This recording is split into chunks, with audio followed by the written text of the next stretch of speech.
Features, and you're listening to Show X Live with Ken in a student accommodation all the way in Scotland, and Wade in his white windowless van? Uh-oh, I better get out of here. Enjoy the show!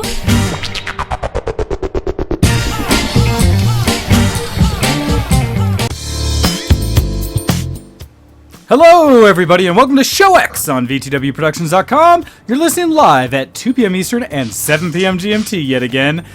This Sunday, the 1st of November, 2015. And it is a glorious morning since I'm actually alive and awake and here to do the show. Joined, as always, by our good friend Ken. How are you doing today, sir? And nice thing is you've had more time to recover today than I have. That's true. I literally, 3 seconds ago, just fixed my setup again, by the way. Just as you said, so Ken, I got the thing working again. I managed to break it all, then fix it in that time. Nice. So that's well why done. I sort of had a panicked look and then jumped under my desk for a few minutes. Yeah, I saw you leaned over and it's kind of like, what's going on? Oh, man. So, yeah, you say to recover. I ended up having to do a shift at the pub today, which is weird because I haven't done that for months. So, and I was out late last night, but we can get into that during the next section. Yeah. Oh wait. Kuro is saying. Oh no, we can't. Well, it says Kuro says he's only hearing background music. Let me Kill check those this virtual real cables. quick.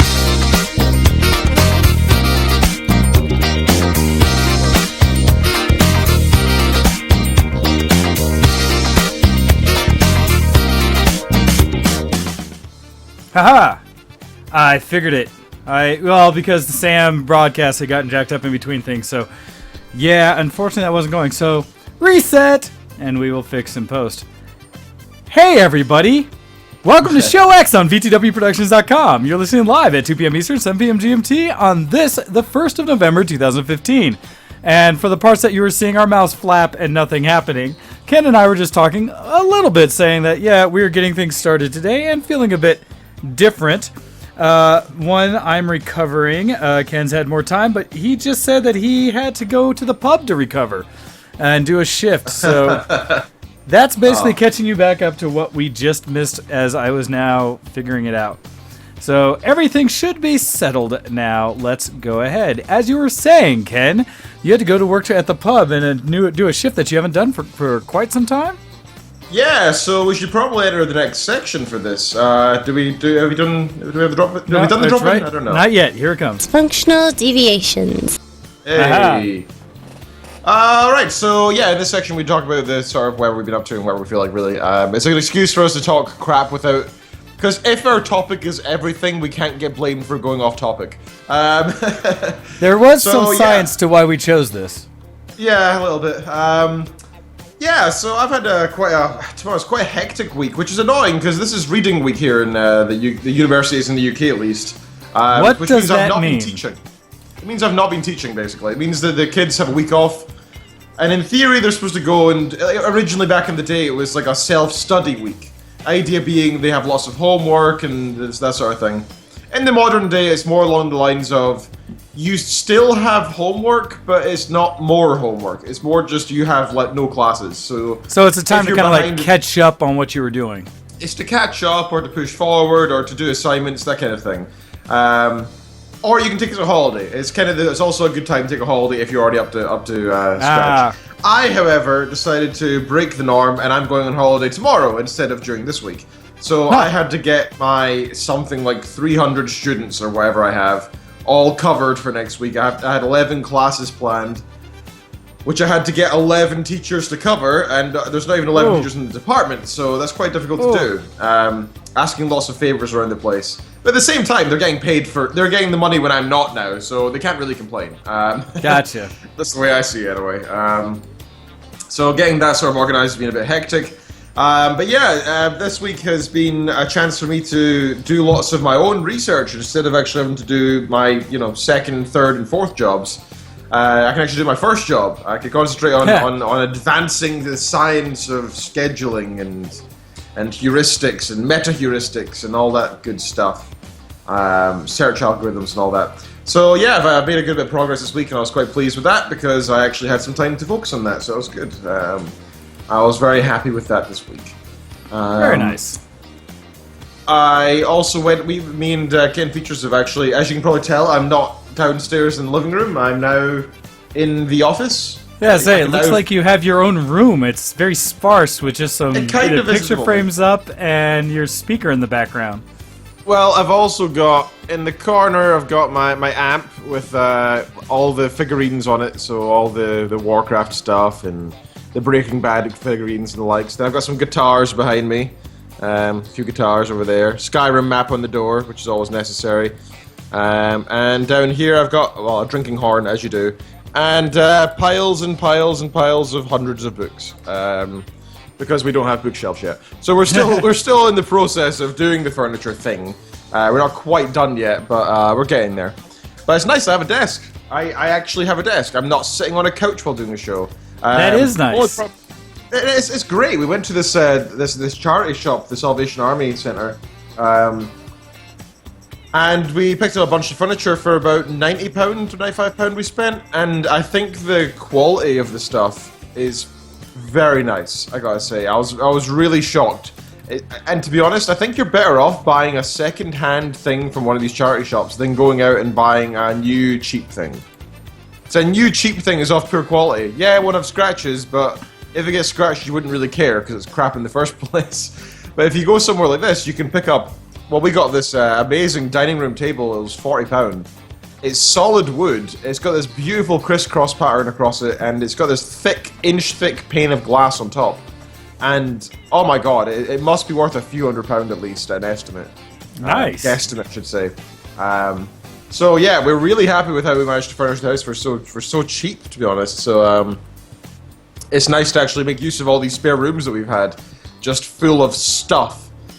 Because since we have a couple of friends of ours house sitting for the next week, to protect the house, to look after the dog, to look after Tanky Boy, and to look after the 3 chinchillas. Not the 4, the 3 chinchillas.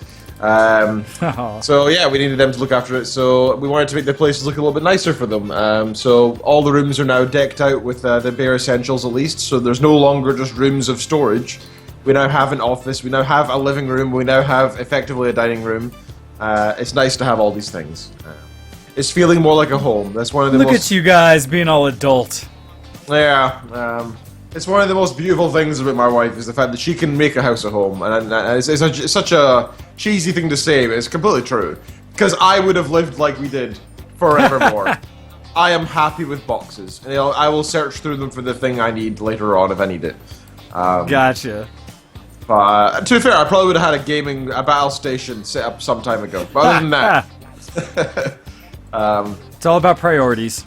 Yeah, so all's good, all's well in Ken World, I think, in terms of the house, in terms of uni, in terms of jobs. Yeah, I ended up doing an extra shift today because, so Kitten was working the Halloween shift last night at the pub, which is quite a difficult one. So, a little bit of history with Scotland, at least from my personal observations. So I know my parents are probably cursing while listening to this and saying, you nothing.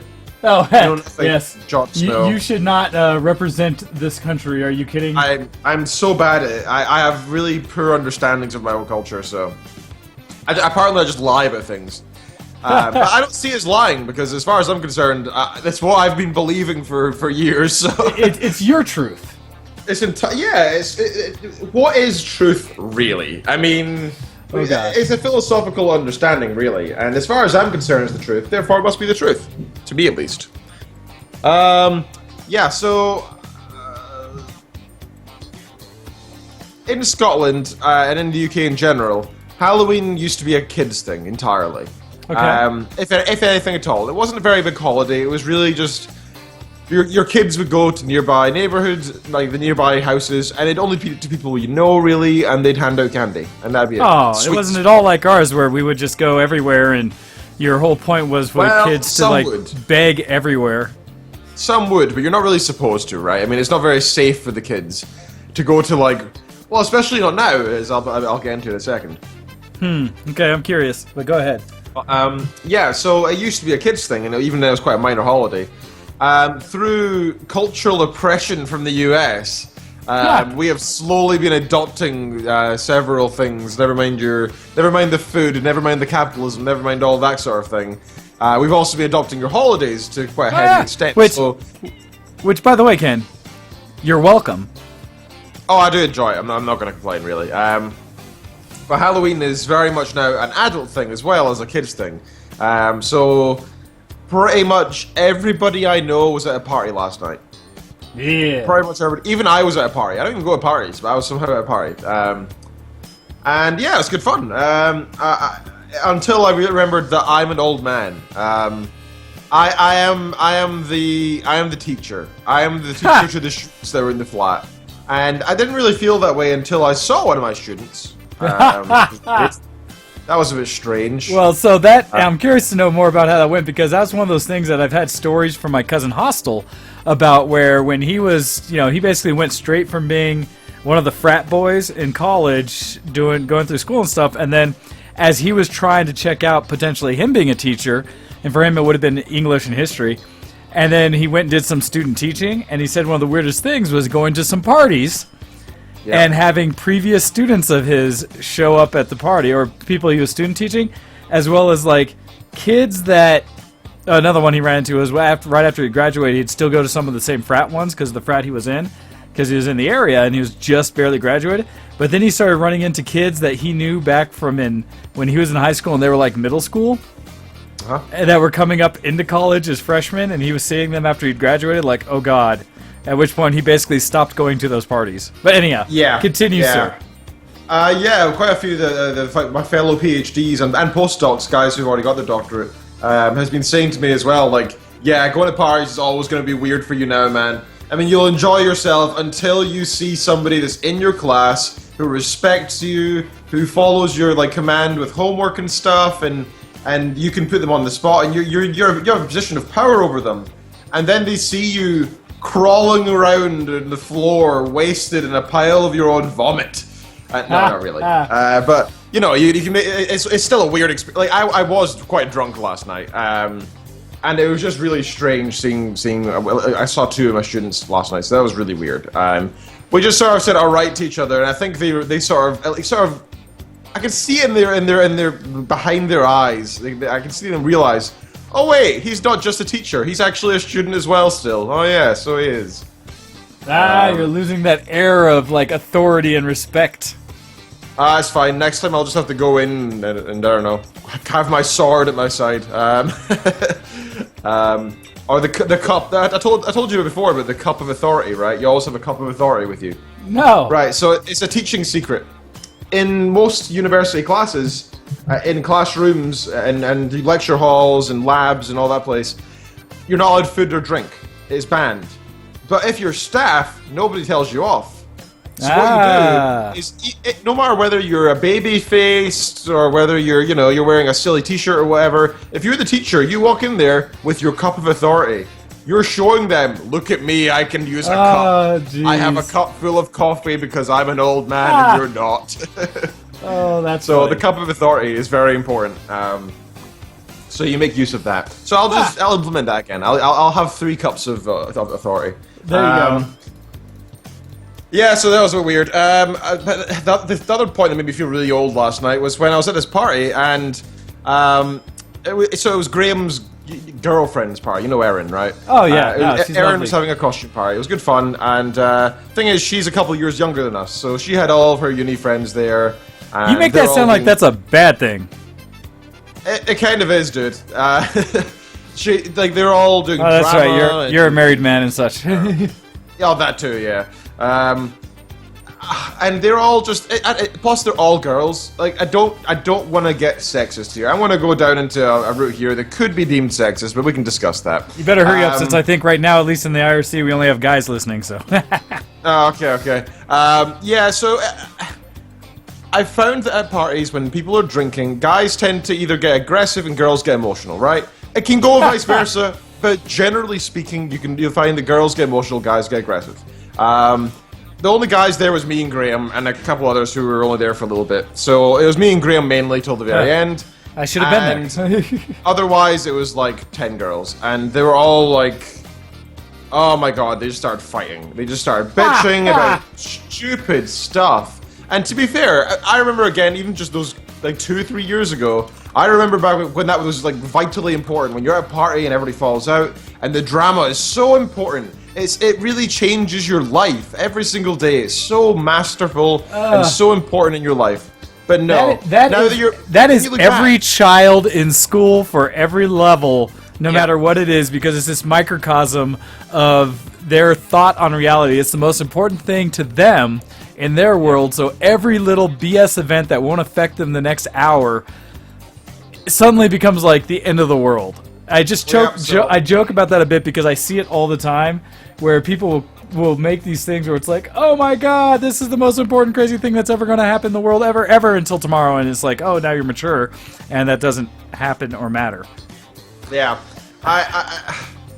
it's part of growing up, you know. You got to go through that stage. You got to understand. You eventually realize you're like, oh wait, when I drink, I get really silly. I'm going to concentrate on that in the future, and then you just phase out of your character, and you just suddenly master that part of yourself. You know, like I never really. If I have emotional talks, it's not the emotional talks that are like screaming fits at each other. It's more along the lines of, you know what, you're a good friend, buddy. Yeah, you too, and that's about it. You know, but these women were, oh my god, they were screaming at each other, like they were crying, and then there's one other guy who was there. We didn't even realize he was there because he was on the floor. He was throwing up in the toilet. Oh, jeez. He was dressed as Mortal Kombat, so that was a line of jokes as well. Yeah, I can't remember which character, but somebody from Mortal Kombat. But we started shouting, like, finish him! And stuff. And yeah, so at the end of the night, Graham's girlfriend was like, hey, can you help us, like, just, like, finish this? We want to kick that guy out. We don't know who he is. He is, like, comatose. I was like, to be honest, we should be getting him an ambulance. Like, he is not really responding very much, and he's been throwing up, and yeah, he should probably be an ambulance to get his stomach pumped, in my opinion. Oh, see, we don't do that. We just throw people out on the street, or like throw a bunch of water in them. And maybe if we're nice, some ibuprofen or an Advil. Yeah, see, that's properly how you sort out someone who's too drunk. Well, truth is though, like some kids don't know the limit. They have too much, and then they have even more, right? And people have died from alcohol poisoning, and even Kitten actually had to go to go to hospital a few years ago for a similar thing. Before I knew her, during her party days. So it happens to everybody, and it's an embarrassing thing, and so it should be, because it's kind of careless of yourself. Like, you should learn your limits, and you should not learn what's past them. You shouldn't do that. No, see, that's what college is for. You figure out those limits, and then after that, you should, as an adult, remember those days. Have a glass of water occasionally. Even I did that when I was doing that sort of stuff. You know, like but Ken, there is an entirely different mindset on drinking out there, and it's something I've never understood. Because for me, when I drink, it's to get tipsy, to have fun, to dance, to socialize, and just use it as the social lubricant that alcohol can often be. And I know so many people that I've talked to that when they get drunk, when they drink, it is solely for the purpose of getting, like, you know, crap-faced drunk, to falling down, stumbling drunk. Like, they don't drink unless they're going to get, I'm going to have a hangover tomorrow kind of drunk. Oh, there's a lot of people like that, yeah. And it blows my mind, because I'm thinking, like, why would you do that to yourself? That sounds horrible. It's fun if you don't remember it and you're throwing up in a puddle at the end of the night. Like, that's not fun. But whatever. Some people do have drinking problems and stuff, right? Some of them literally can't help it. Some people are actually physically and mentally addicted to alcohol.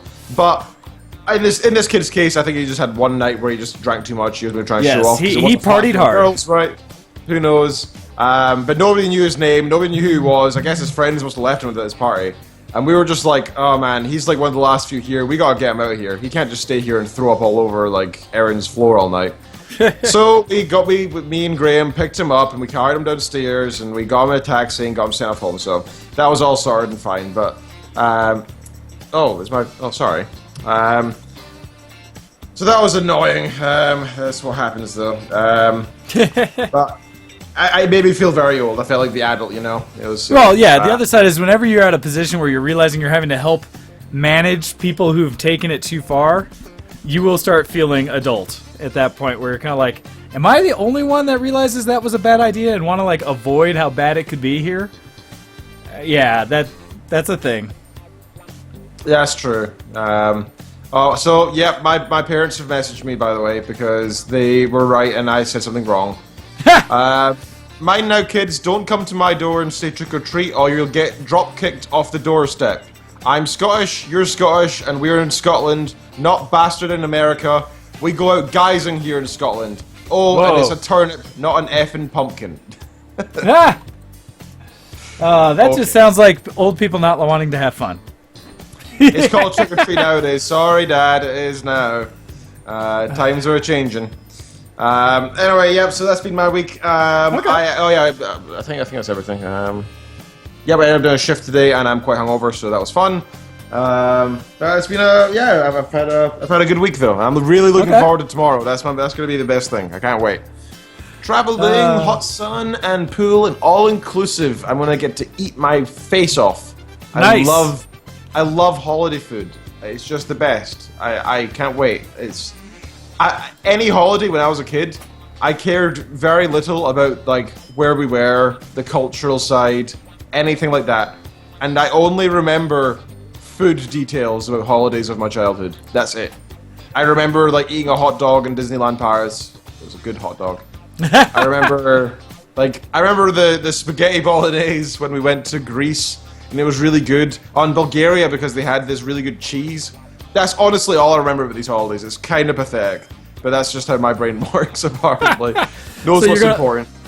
You're going to look forward to creating more stomach-based memories this week as you get ready to go out. Oh, yes. That's the plan. Funny. But yeah, a nice short one this week. How about yourself, sir? What have you been up to in terms of non-geekery? Oh, well, as always, it's kind of hard to decide if it's actually geeky or not as I start to talk about Halloween. But I do have actually some questions for you as we go forward with this. Because one of the things I saw posted on social media was a comment from my ex-wife, who's out in Harrogate now, essentially, that area. And she made a comment that her son, who's, gosh, I think he's like 4 or 5 years old now, Dylan. But, how she was quite happy that Halloween was properly celebrated in the UK, where she's at, because her son got to go trick-or-treating. And so she was very happy about that, because leaving here, she was kind of concerned what of those kind of holidays wouldn't be available, and to have her son like concerned that he wasn't actually out there doing the thing that he remembers. The other interesting thing I saw her post was that not only did he get to go trick-or-treat and had a good time, but that they got comments on all the kids that came to their door, because they get to buy candy from essentially the American Outpost there, stuff, the BX and things where you can get in there. Sure. Where they commented like, "Oh," all the kids were like, "American candy, awesome!" And they were just super excited. That's definitely a rare. It's not just a rarity. There's quite a few shops actually that have sprung up around the place called like Americandy and stuff like that. Oh, that's and the funny. idea being is just like your guys' cereal and Twizzlers and I don't know, a bunch of crap anyway. But the fact that we properly food. You guys know have how to to do food, sugar. but it's not your candy. Your candy is not the good food. Oh, our candy is so amazing. So amazing. Oh, no, man. But I am a big fan of like the meals there. Don't get me wrong, but man, I cannot stand the candy. But yeah, you can buy it all here, and I occasionally do it for Kitten on her birthday and stuff. And there's a reason it's on her birthday. It's very expensive here because it's all shipped in, right? So that makes sense. The same stuff, but shipped in across a continent. So the advantage we get if we are able to do anything on our military bases is all of our supplies come in on regular military shipments. And so the costs aren't inflated. We don't have to pay any kind of import tax or stuff like that if it comes from a military post. And I'm not sure how she is, but I would assume she would be able to get access to stuff like that, which would make sense. But regardless, that's the thing, right? Because when I go anywhere else and travel, I love to see the different candy selections because it's so different from what we have in the U.S. Some of it's very similar, same companies, but just the way it's presented is different. Even going to Canada and doing stuff there, half of the fun that Fork and I had was kind of experiencing what they carried on the store shelves for different candies. It was just like, oh, that's cool. Just those differences. So, yeah, that's why I wanted to bring that up first because there's that little bit. And kind of as you were talking about how, it's how there's not that sense of wanting to trick or treat, and I've heard that from a lot of places. One of my friends who's stationed in Australia basically said that Australia does not have Halloween. Like, they do not do it. Yeah. And It'll come. Well, and I wouldn't be surprised to, because I mean, it's a fun holiday. And it's funny because you mentioned that... It's obviously a British thing first, right? I don't know if it came from Britain in the first place, but I think it was here before you guys had it. But it was a different thing. I think back then it was... let's research it. Let's find out. I'm not actually sure how people or not trans, but how they trace the origins of Halloween, because I know in the U.S. we always talk about All Hallows Eve, and how originally it was a festival. Well, I say originally. I go back as far as seeing it as a holiday that was originally to kind of ward off evil spirits. There's stories about things where people would dress their kids in costumes of monsters and stuff so that actual monsters wouldn't be able to find them and steal them away. So, in 1745, the word Halloween is of Christian origin, and it means hallowed evening. But the word All Hallows Eve is a Scottish term for All Hallows Day, because Eve means even or evening, right? So we actually named it, which I didn't realize. So that's cool. But yeah, it came from Celtic-speaking countries. So it was the UK, Ireland, Scotland, and I guess England a little bit. And it was of course, it was based on Samhain, spelt Samhain. It's a pagan holiday. Samhain. That makes sense. Yeah, I figured it had to have come from a pagan holiday. Yeah, and it's Summer's End. I know that's a holiday in Wicca as well, Samhain. So that's how I remember it. And yeah, it's part of the Gallic calendar and stuff, and it was celebrated in Ireland, Scotland, and Isle of Man. As for where the traditions come from, I have no idea. Apparently, this is when the other world thinned. The boundary between this world and the other world thinned. And so the theory was that monsters and evil things could come through. Yeah, and I think that's, again, back to pagan times. So I think it was Ireland, Scotland, which is... It makes sense. And eventually spread to North America. Okay, so... By the way, I just heard my USB screw up. Yeah, it did. Your audio just changed to the other mic. Is it still there? I can still hear you, but you're now on the other microphone. Does it do that? I don't know. So one of the things that, with us, as we adopted it, because we had some history that was into things like that with, like, the witch trials and stuff from back in the day where, you know, people that were considered magic users and things, they were all evil and such. And it's interesting when you look back at some original costumes that were brought up about celebration around Halloween. They were some truly, terrifying costumes because they didn't have characters to play off. It was truly what they thought of as ghosts and ghouls and stuff, which were pretty epic. There's some really great old pictures of people in costume out there. But for us, I know, as long as I've looked back, it's been an opportunity for... And I forget where because there's pieces of the tradition, right? There's the holiday itself, but then it's some of the common traditions that go along with Halloween as to how they got adopted and where they came from. You know, the going around door to door and asking for candy, right? Usually what was originally dressed as ghouls, goblins, things like that.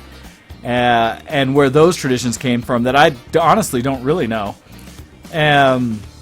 Oh, I know where it came, how it got to North America. It was not until the mass Irish and Scottish immigration in the 19th century that Halloween became a major holiday in America. Oh, there you go. Confined to the immigrant communities in the mid-19th century, it was gradually assimilated into mainstream society, and by the first decade of the 20th century, it was being celebrated coast to coast by people of all social, racial, and religious backgrounds. In Cajun areas, a nocturnal mass was said in cemeteries on Halloween night as well, which is interesting. So, that's how it got to you guys. You're welcome. Nice.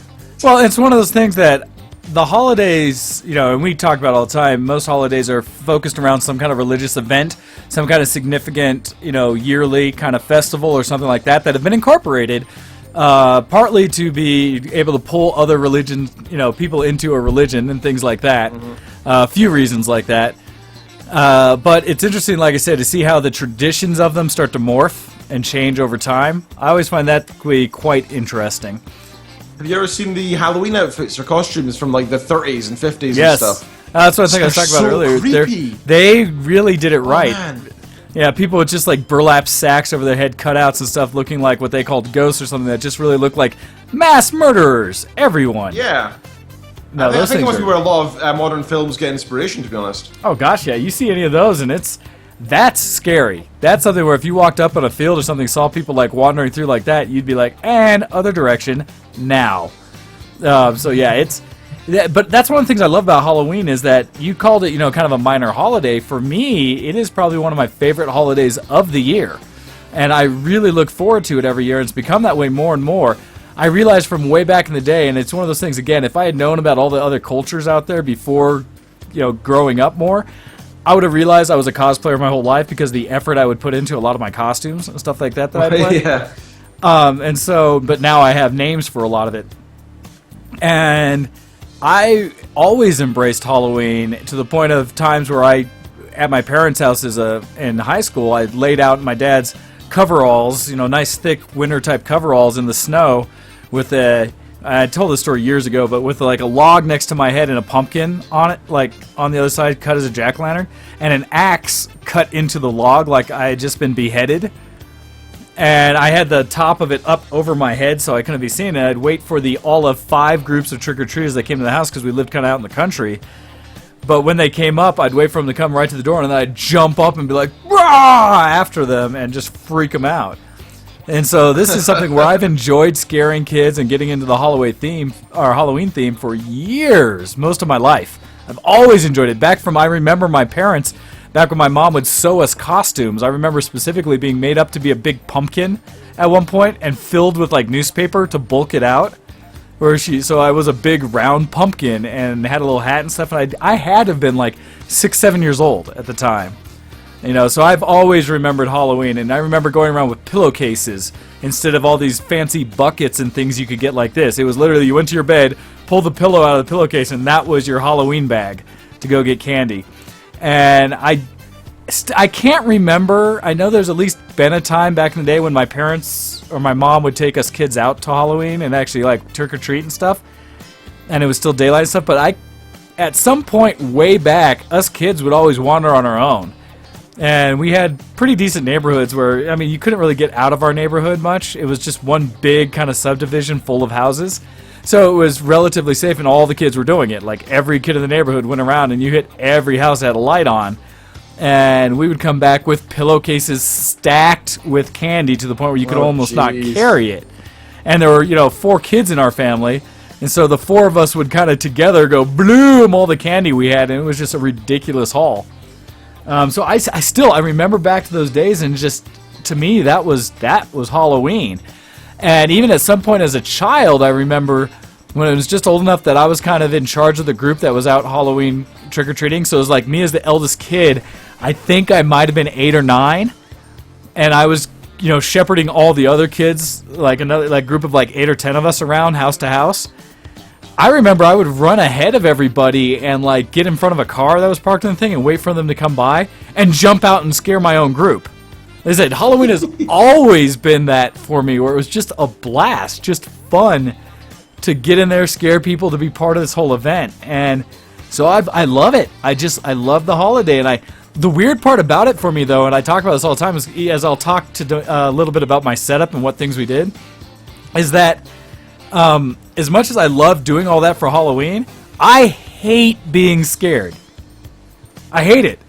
And I feel almost hypocritical about how much I enjoy scaring others when I myself cannot stand to be scared. Now, at the same time, though, while I don't like to be scared, I won't take it out on someone if they get me. If they scare me, I won't be like, "Oh, darn it," and try to attack them or anything. I'm just kind of like, "Yeah, you got me."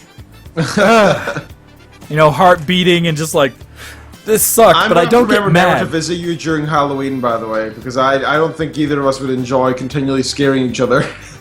Well, so that's the thing, though. I respect when someone gets me. You're like a proper good, scare. I don't like it, but I respect it.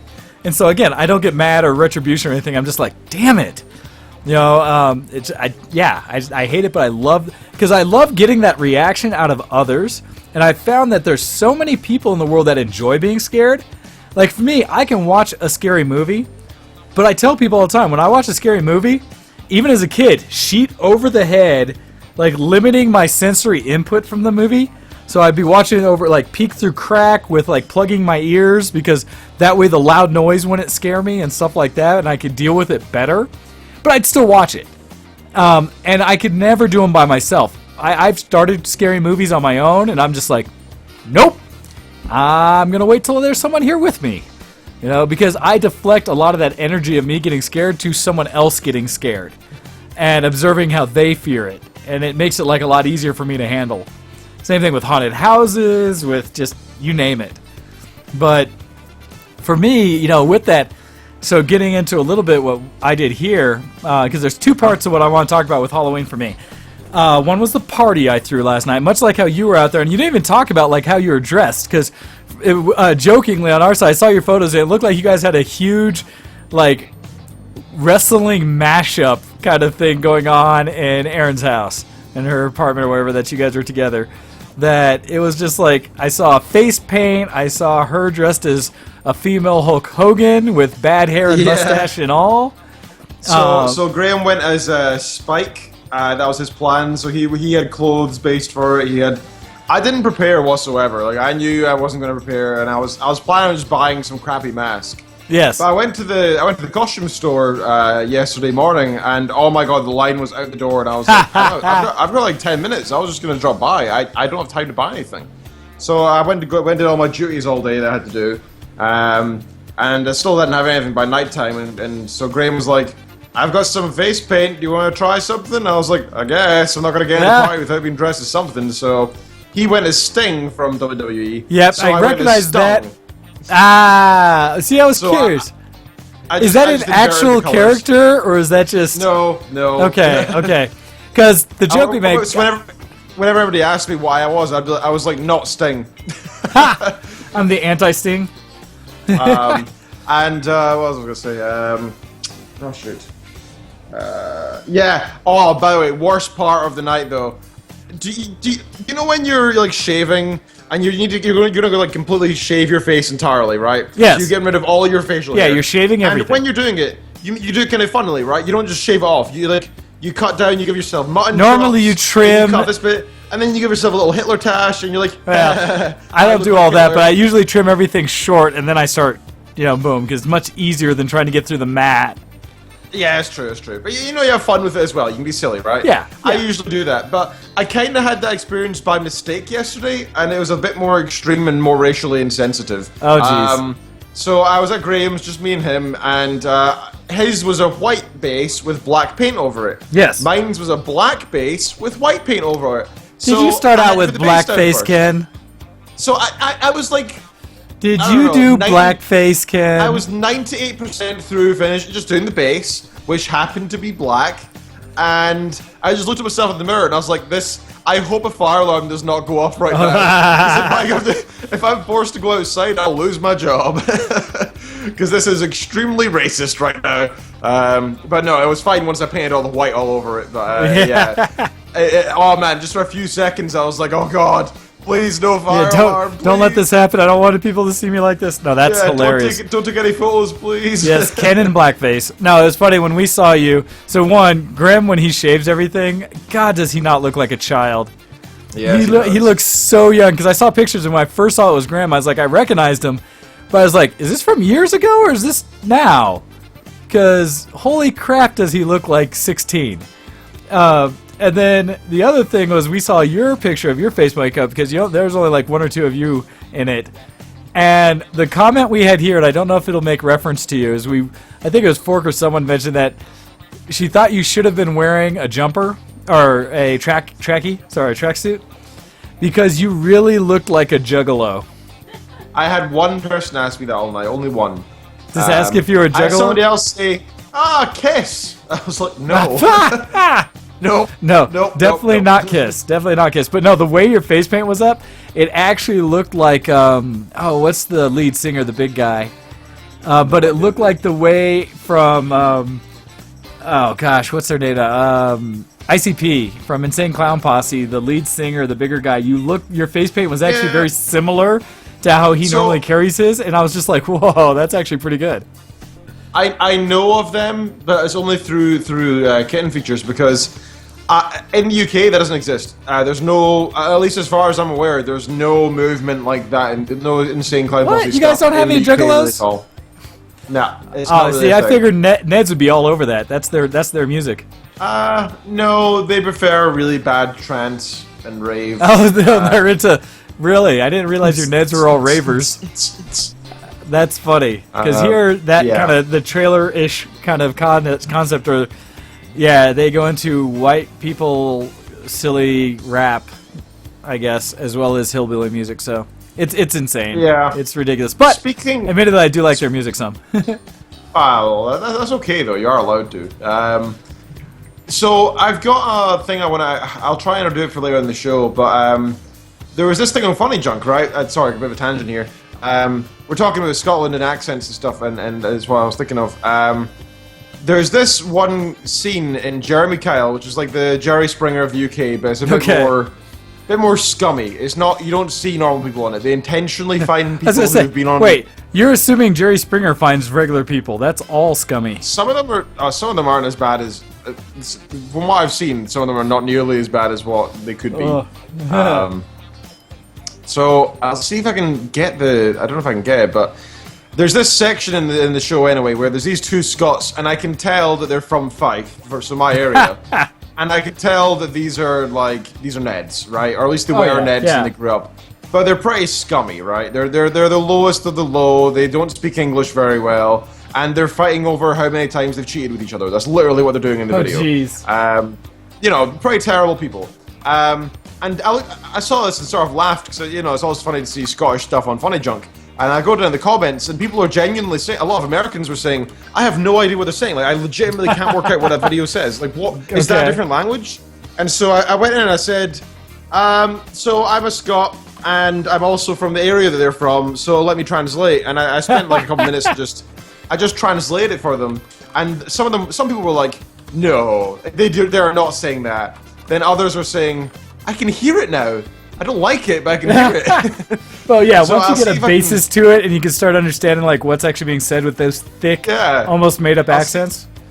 I'll see if I can get the a link to it or something. It's a WebM format, so I'll see if I can get that and change it into an MP3 and send it over to you. But it's pretty funny. Is anything in there inappropriate for air? It beeps, so it'll be beeps, okay. So that's fine. Okay, just making sure. If you can find that, we'll do that like either during or after the break. Sure, that'll be interesting to hear.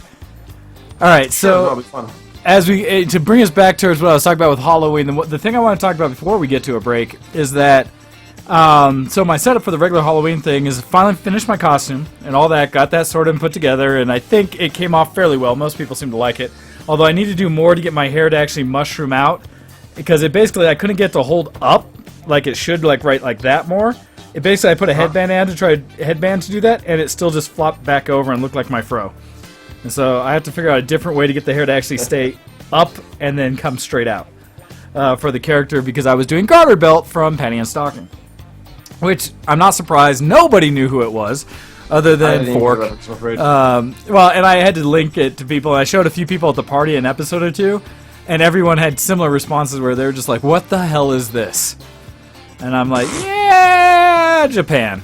But this one's legitimately funny. It's just so adult and over the top that you don't expect with the kind of drawing format it has, that you're like, is that seriously the subject matter I'm seeing? And like, yeah, that's really what's happening. And people are just like, that is too much. But anyhow, my costume I think came together well. To be fair, so. Well, you assume that because you don't watch good anime. But it's one of those things that it's a great series, hilarious to watch. And my character, I like to think that I get my costumes together fairly well. And at the same time, I'll talk about more of this. A lot of people came to my party and had some great costumes. But for the Halloween piece, I got like my decorations of the house all put together. And I just have silly, cheesy stuff, although they're all over. A bunch of little like window clings and stuff like this, little see-through plastic that has a scary design on it or something like that I throw around the house. And unfortunately, I couldn't get any red fake blood, so I was using some of the black zombie blood I had. But like in my bathroom that everyone uses during the party, the one down here, I'd put on the mirror basically handprints, black handprints and blood that started like dripping down, and on the sink and stuff. And normally I'm worse, but I figured people would have some costumes they wanted to protect, because I would do it all over the toilet seat and stuff like that to make it look like someone had been murdered in a horrible way in the bathroom. Because again, Halloween. These are things I like to do. Scare others. And then outside, I put on the front window is a bunch of blood-looking thing coming down on my screen door kind of thing that says "Keep Out." And then I have this older thing for my pirate party, which is a little post that puts it in that has a skull head on it that has little signs that say like "Spooky way this way" and "Danger" or "Don't go out that way," and some pumpkins and stuff like that. And then on my porch, I put a big double tube black light. So that's a fluorescent black light, so that anyone walking up with any kind of white outfit would just glow, or any brightly colored outfits. And then put some reactive spider webs around parts of the house so they all glowed bright as well. So that was my setup. I was really happy this year because we got a good share of trick-or-treaters, kids coming up. Wonderful costumes throughout. I gave out more than half the candy I bought, and since I got big, like each pounds of candy were probably like 4 or 5 pound bags kind of thing. And so I gave out probably a good solid 5 or 6, 7 pounds of candy. But then also, because I get enough, and I know how many kids come, when I do, I don't just give them like a piece or two, I give them small handfuls. And maybe one of the reasons the kids all like coming to my house. And I only buy the good candy. I don't get the Smarties or crap like that. It's all either the mini candy bars or things like that. So it's all the stuff kids will actually come and want to eat. You know, good proper chocolates and such. So I'm a big fan of all of that. And so some of the costumes came, but just the trick-or-treating aspect of it, and it bleeds over with what I want to say geek cred for the party itself, but a lot of good costumes.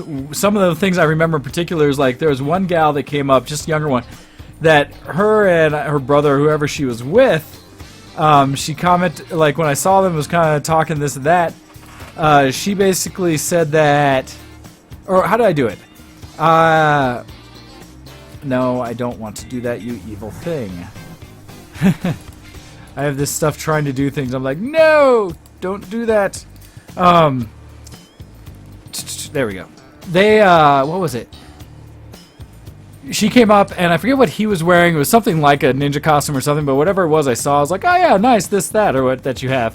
And then the other one, hers, is she was wearing kind of a black outfit with, not even I think a tail, but she just had little ears on, little orange ears that were pointy. And I was like, oh yeah, he's this, and you're a little fox.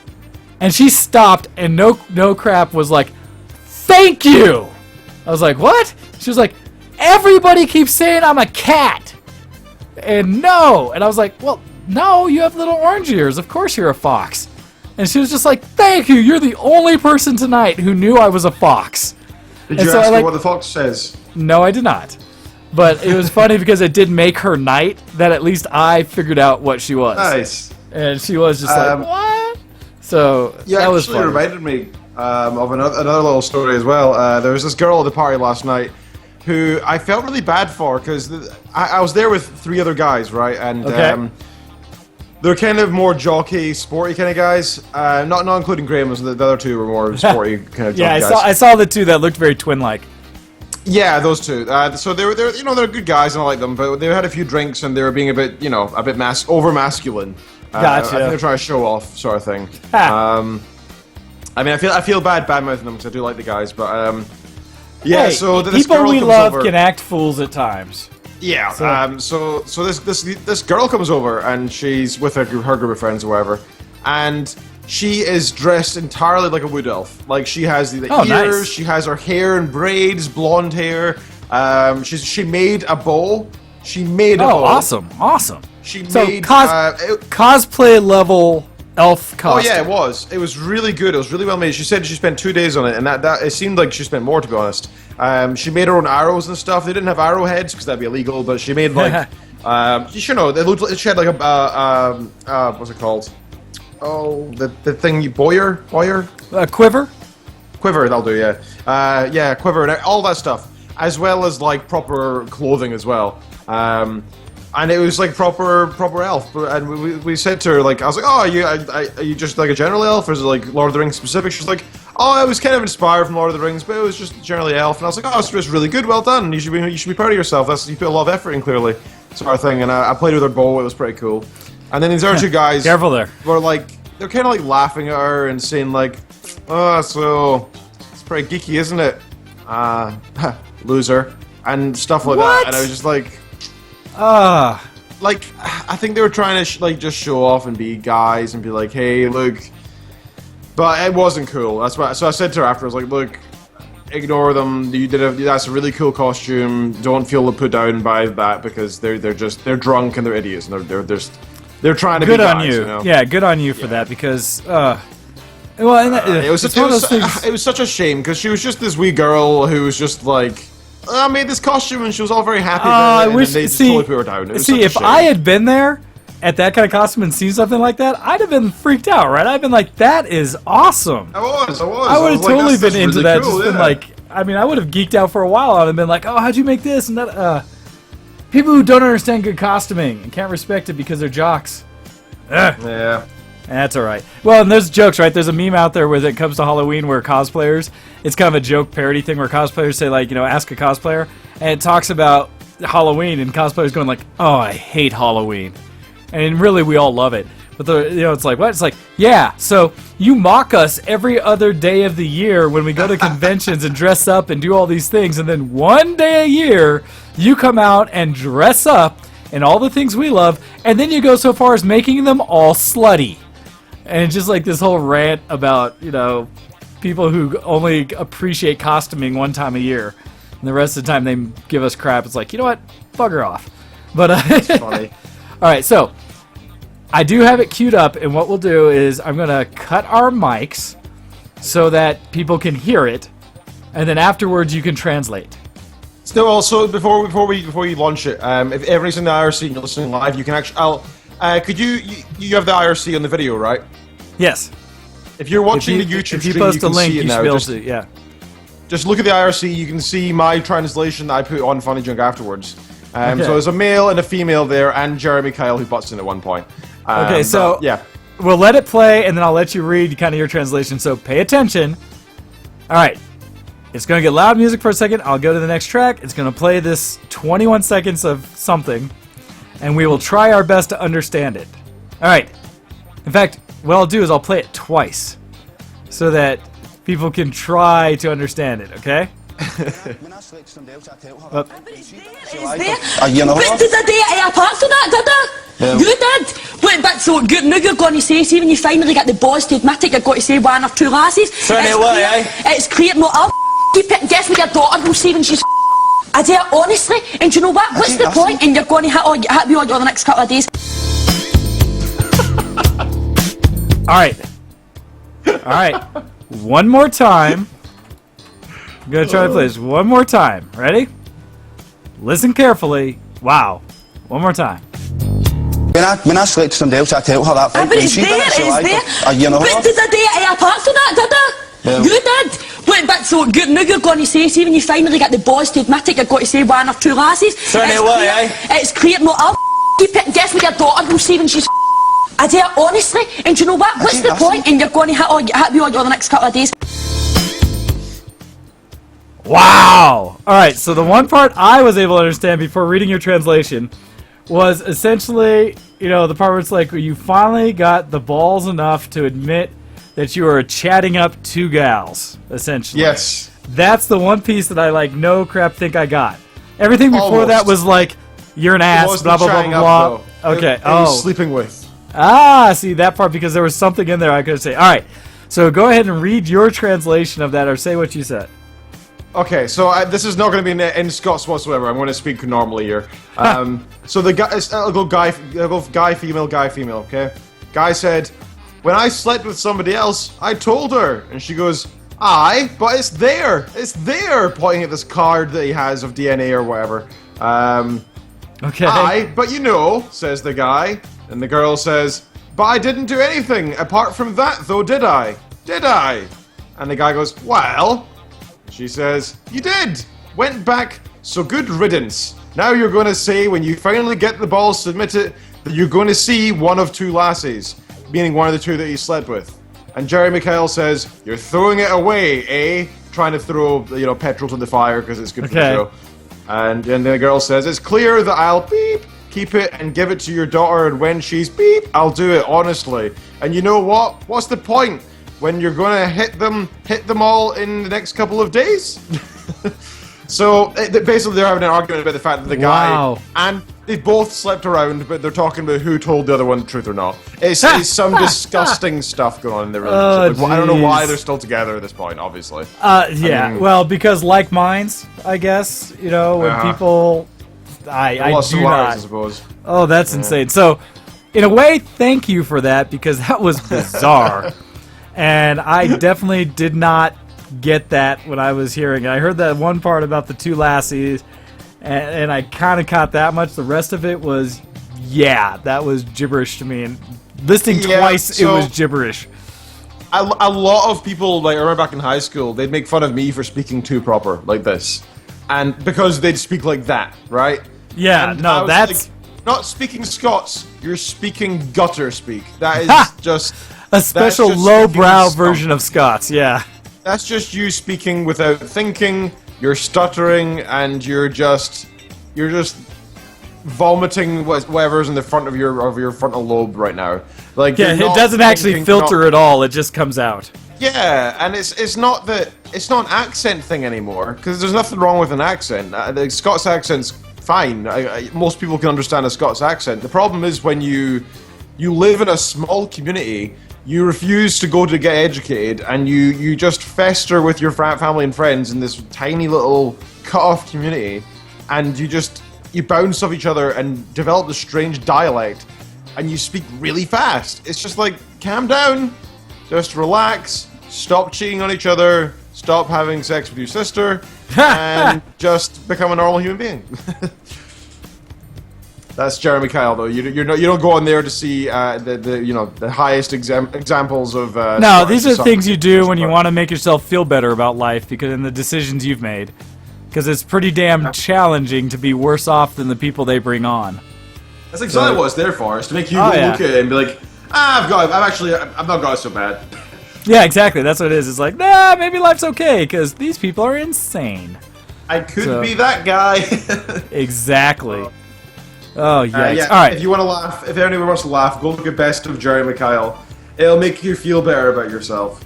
That's funny. That's for sure. All right, so with that, I'm actually going to take a slightly early break, and then what we'll do is come back. I'm going to talk about the party I was at last night, my party, some things like that, and then we'll see if we get into some geek news and such. All right, Ken? So Yeah, sure. with that, we will be back in about 5 minutes-ish, just under. And you are going to be listening to an OC remix song, and I figure it's appropriate, the category, since it's Halloween or just after, even though it's now celebration of fall. But this is from Castlevania, and so I figure this is an appropriate song for the break. And we will be back right after this.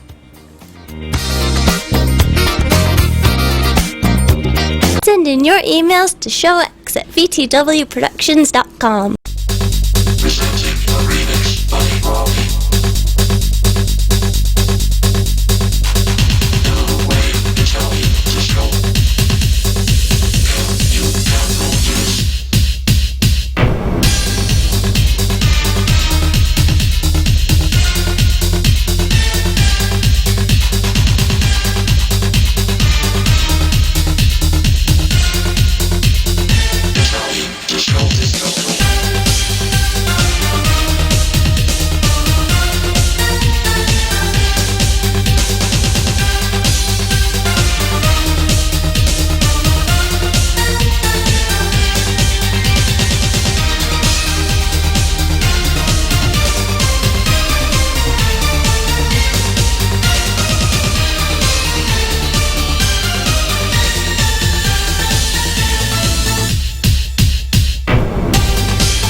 Listening to Show X on btwproductions.com. Oh, how I love having those drop-ins from her. It's so nice. Alrighty, so as we get into all things, transitioning over to this one. Right? Yeah. I'm a geek. Are you a geek? Geek cred, level up! So, this week on Geek Cred is I've thrown on a mask that I picked up at the Halloween store, or one of the various stores I was at, because I was like, I've always wanted one of these little masks, and I've never found one I liked, and this one is one of the more masculine that they had on the shelves, because they tend to be focused on a more female audience. But, yeah, so I'm now masked. Anyhow. Oh, I had a slightly sexist problem this week. Oh? Very slightly, technically. I went to a shop to go buy sunglasses, because I'm going on holiday to Tenerife next week, and I'm going to need sunglasses, because it's hot there. But it's not hot here, so good luck trying to find sunglasses, by the way. Unless you're a woman. Apparently, women have shelves of sunglasses in multiple shops. It's very fashionable. But not for men. Men don't need them. Men's eyes can withstand sun rays, and women's can't, apparently. It's because we look good with those little age lines around our eyes from squinting in the sun. Now, I do know what you mean, and there are those challenges. Here, it's men tend to have more functional sunglasses than female tend to have very fashionable. You know, ours may be sporty. It's an odd phenomena. I did want to show, coming out of the break, that when I do Halloween, I've been happy because I've had this prop for years now, which is my booty chest. My basically, it's a little pirate chest that I picked up years ago. What I like about those, I use it for my candy. And so whenever I give out candy, it's like the chest of all the goodies. And the nice thing is this is all that's left of my candy, which is a full chest, but what I had was enough to fill this thing like 4 times. And so I'm happy that I only have a chest of it left to eventually take to work and hopefully not, you know, consume myself. Nice. So, I want to talk about this party that I threw. I will start off the top with saying that I am a little disappointed because I had set up for the party to be this massive event where for the first time I was going to try to cross-pollinate a different one of my groups that I've not really messed with or have not invited over to parties at my house, which is the cosplay group. All these people that I see at conventions and kind of hang out with on those occasions. And so I always see them there, and they have great costumes, stuff like that. So I was kind of like, let me invite them all over. Let me make this costume party themed anime and cartoons, because then they all already have costumes. Should be easy. Unfortunately, really none of them showed up. And so all these people that were kind of maybe... You also forget that they're probably booked up months in advance for like the costume admittedly, party of the year, right? Yeah, this is a big thing, and most of us love this holiday. And I threw my invite out a while ago. Plenty of notice, more than a month notice, stuff like that. And some of them had said they were coming, so I was a little just disappointed that a few faces that I was hoping to see didn't make it. With that said, I still had an amazing showing. You know, and I would say, gosh, we probably had a good 20 plus people here. And in various costumes and various sorts. Oh yeah, I was trying to make a list of everyone and the costumes I had. Because one of the things I've been successful with every Halloween party pretty much I've ever thrown is that the people who come, when they set up and get their costumes, they go all out. My friends know how to costume. Even the ones who aren't cosplay people. It's just like, I'm so happy they put the effort forth on what I do. Anyhow, so my setup for the party, I'd already talked about a little bit the outside and how things were set up for decorations. On the inside, I had a bunch of these clings throughout my house with little, like, a Grim Reaper or a hand reaching out from a dungeon or something like that, all kind of stuck to the walls. Just, they're silly to me because I've seen them year after year, but people seem to think they look good. So I still liked them. Some family portraits up on the wall of people that were all like half dead, stuff like that. So properly creepy like that. Got everything cleaned up. I put up. So main attraction for me is I made my witch's brew, which was kind of a concoction of things that I put together. But part of it was I'd like to get dry ice and put it in a bowl underneath the serving bowl that I use for the alcohol for the beverage I make, so that there's a cloud of it kind of wafting through.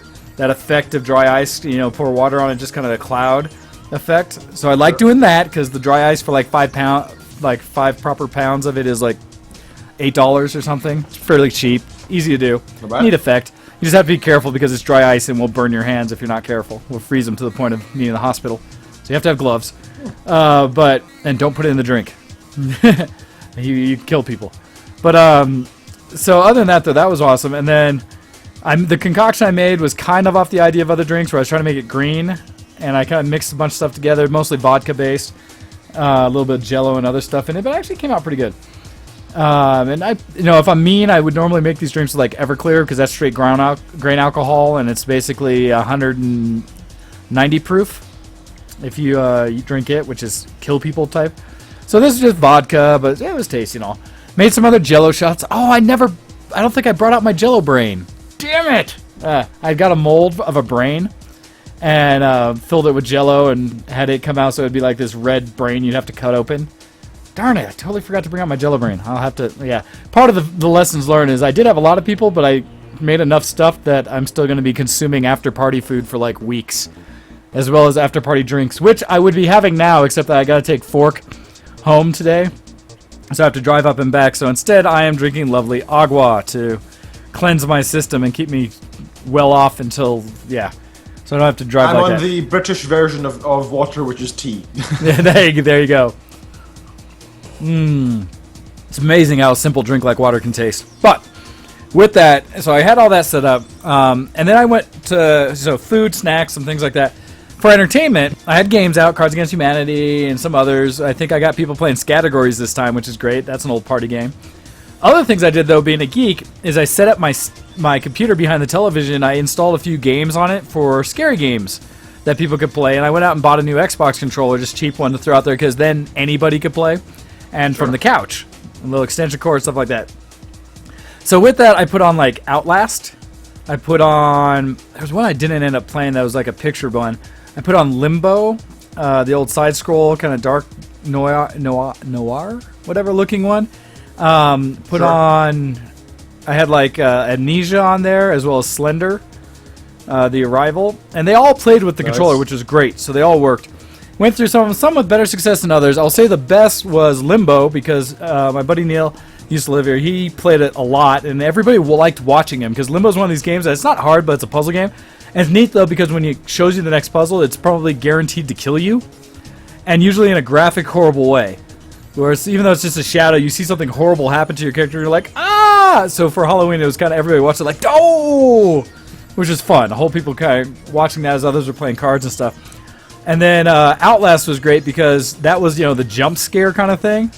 And while some people were a little like, about it, there was at least one time where I was kind of in between rooms watching people play Cards Against Humanity and such, or whatever they were playing in my categories, and the entire other room watching him play Outlast yelled at the same time. Everybody in that room was like, ha! And so it was one of those scares that it got everybody.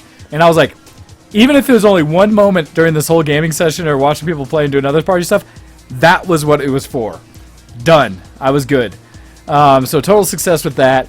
Played some scary movies on there as well as people were just socializing, doing things. People were playing Jenga, all this fun stuff. The other thing I set up in a mass props to my boy DJ Bullock. Talked about him before, but DJ Bullock comes and games with us at Game Fest as well. And I've known him for years. And he DJs at the anime convention I go to each year at NandesCon.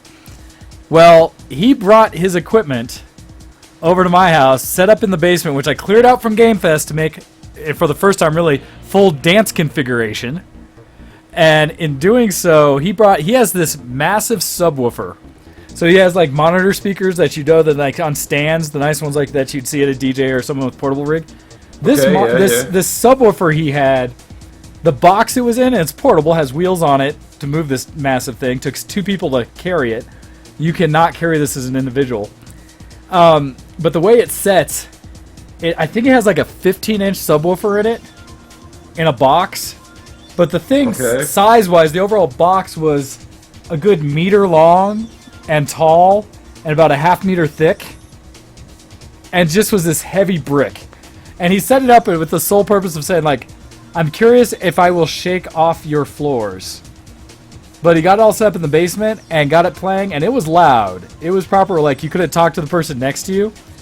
But it sounded good, and thank goodness for the way my house is built. Even with the windows open in the basement and fans running, you could hear the music outside, but once you got basically down to my sidewalk, it was at such a low point at that it wasn't at all, like, annoying. You go across the street, you could barely even hear anything, which is quite nice. But so I actually had DJ Bullock with his full DJ rig in my basement spinning songs all night as he was playing. Well, I say all night when he finally showed up. But he came and did that. I had set up extra black lights in the basement, cleared it all out, and we had a dance party going on last night with, I mean, not everybody came. Not everybody liked to dance, but we probably at our highlight had like 8 or 10 of us down there dancing. And nice. And various people throwing off various skills. I was surprised at how well some people can throw down. My age and my costume kept me from truly breakdancing like I would have liked, although I did throw a few moves, for better or worse to the audience, since this Fork's looking at me with a almost horrified face. Because my costume of my Garderbelt cosplay is accurate down to a lot of details, including wearing fishnet stockings and essentially underwear as the end underneath the robe. And so when I did a couple of my inverted moves, everyone might have gotten a little closer look at the rest of my costume. And I know comments were made about people seeing me in a light they hoped they would have never had the opportunity, and probably never want to see again. But I will tell you, all my cosplay friends at least respect the fact that it is accurate to the character, whether they wanted to see me in that accuracy or not. But yeah, I'd like to say that I put out well and had friends that helped me out with doing this, where having a full DJ rig in my basement, I mean, I already had stereo stuff set up, but having them down there spinning actively was just something special. Really was a fun time. And it's my first dance party in the basement, where I've always had this hope that having the black lights up, that's exactly what I could do at some point. And it worked surprisingly well. So I may have to throw some more just like dance kind of parties and such. So that was fun. Anyhow, I wanted, so that was the setup. The games I had, how I did stereo, all that setup. Oh, the other thing I did is all proud of myself because I finally figured out my radio, where I had finally upgraded to one that had multiple zones. And so in doing so, I have speakers in another part of my house and then the main part where my TV is it. But I was able to set up where I had music playing over Pandora of just like Halloween music playing in the other room where people are playing games. And on the main TV, it was doing a different audio where it was doing the game audio or movie audio, stuff like that. And it worked! And the way I did it best, because I couldn't find my manual for it, is I have mine's a Yamaha, is that it had an app for it that I was able to just log into it remotely with my phone and choose like that second feed and stuff where I was like, thank you, technology, for making this easy. And it worked so well. Alright, to give proper props, because I am gushing about Halloween, because like I said, favorite holiday, I want to give props to the costumes that people did bring to my party. And in no particular order, other than I'm probably going to save a couple of the best for last. Like DJ Bullock to come spin, he was wearing a onesie that was Finn from Adventure Time, which is great too because the white hood around it and the black lights glowed, and so seeing him DJ and kind of bounce around with that little glow around actually worked really well. I took some photos of it. One of my friends, Jason, he came in an old Civil Air Patrol outfit that he had from back in the day. Basically, he hung up in his closet, so kind of fatigues and stuff that he had used when he was in the Civil Air Patrol. Friends of mine that are dating Nikki and Drew came as Supergirl and Superman together in costumes, which was fun, especially because Drew's this tiny little guy, and so his suit was like the big overinflated muscle suit looking thing, all the padding and such. Because he's a fit guy, but he's tiny, and so it's just kind of like, that's funny. Yeah, like yeah, muscles in areas they shouldn't have been and stuff like that. It was really funny. And then other ones I had on the list is my buddy Neil and his wife came as pop art, and so it's kind of like really nicely dressed, but with the over enhanced like eyebrows very drawn in, and those the pop arts where they have little circles all over the face, kind of thing, almost like out of a magazine and such. It's a certain look that's out there. They looked great, of course. Laura's beautiful, and Neil always, looks good and debonair in his multiple suits and stuff. So that was great to see. Is that your friends who are the attractive couple, kind of like Graham and Aaron are for me? Neil and Laura are definitely an attractive couple, but they're also kind of like power couple in the sense that they're both successful, intelligent, insanely witty kind of people. And it's funny because I'll gush on Laura a little bit because this is the couple that I was their minister at their wedding, or I officiated the wedding. Yeah. And I always tell Laura how much I'm impressed by her things she's done by getting through law school and doing all this other stuff. And Neil just being this really sharp, smart guy that manages these crazy programs and stuff. And between the two of them, they're just such a great pairing. And having known Neil prior with his previous relationship and stuff, this is so much better for him. Laura's amazing. They fit so well together. And they're just nice people. So yes, very similar to the Graham situation you have, where pretty people that just everything about them you have to adore. And so it's always fun when they come. Others, our friend Dabeebs, who likes to game with us, he came as Robin. So he had gotten like just the little Robin costume, which was great. And I hope he actually holds on to it and does more with it, because if he made it into an actual cosplay and made it a little better, he could pull off the best damn Robin.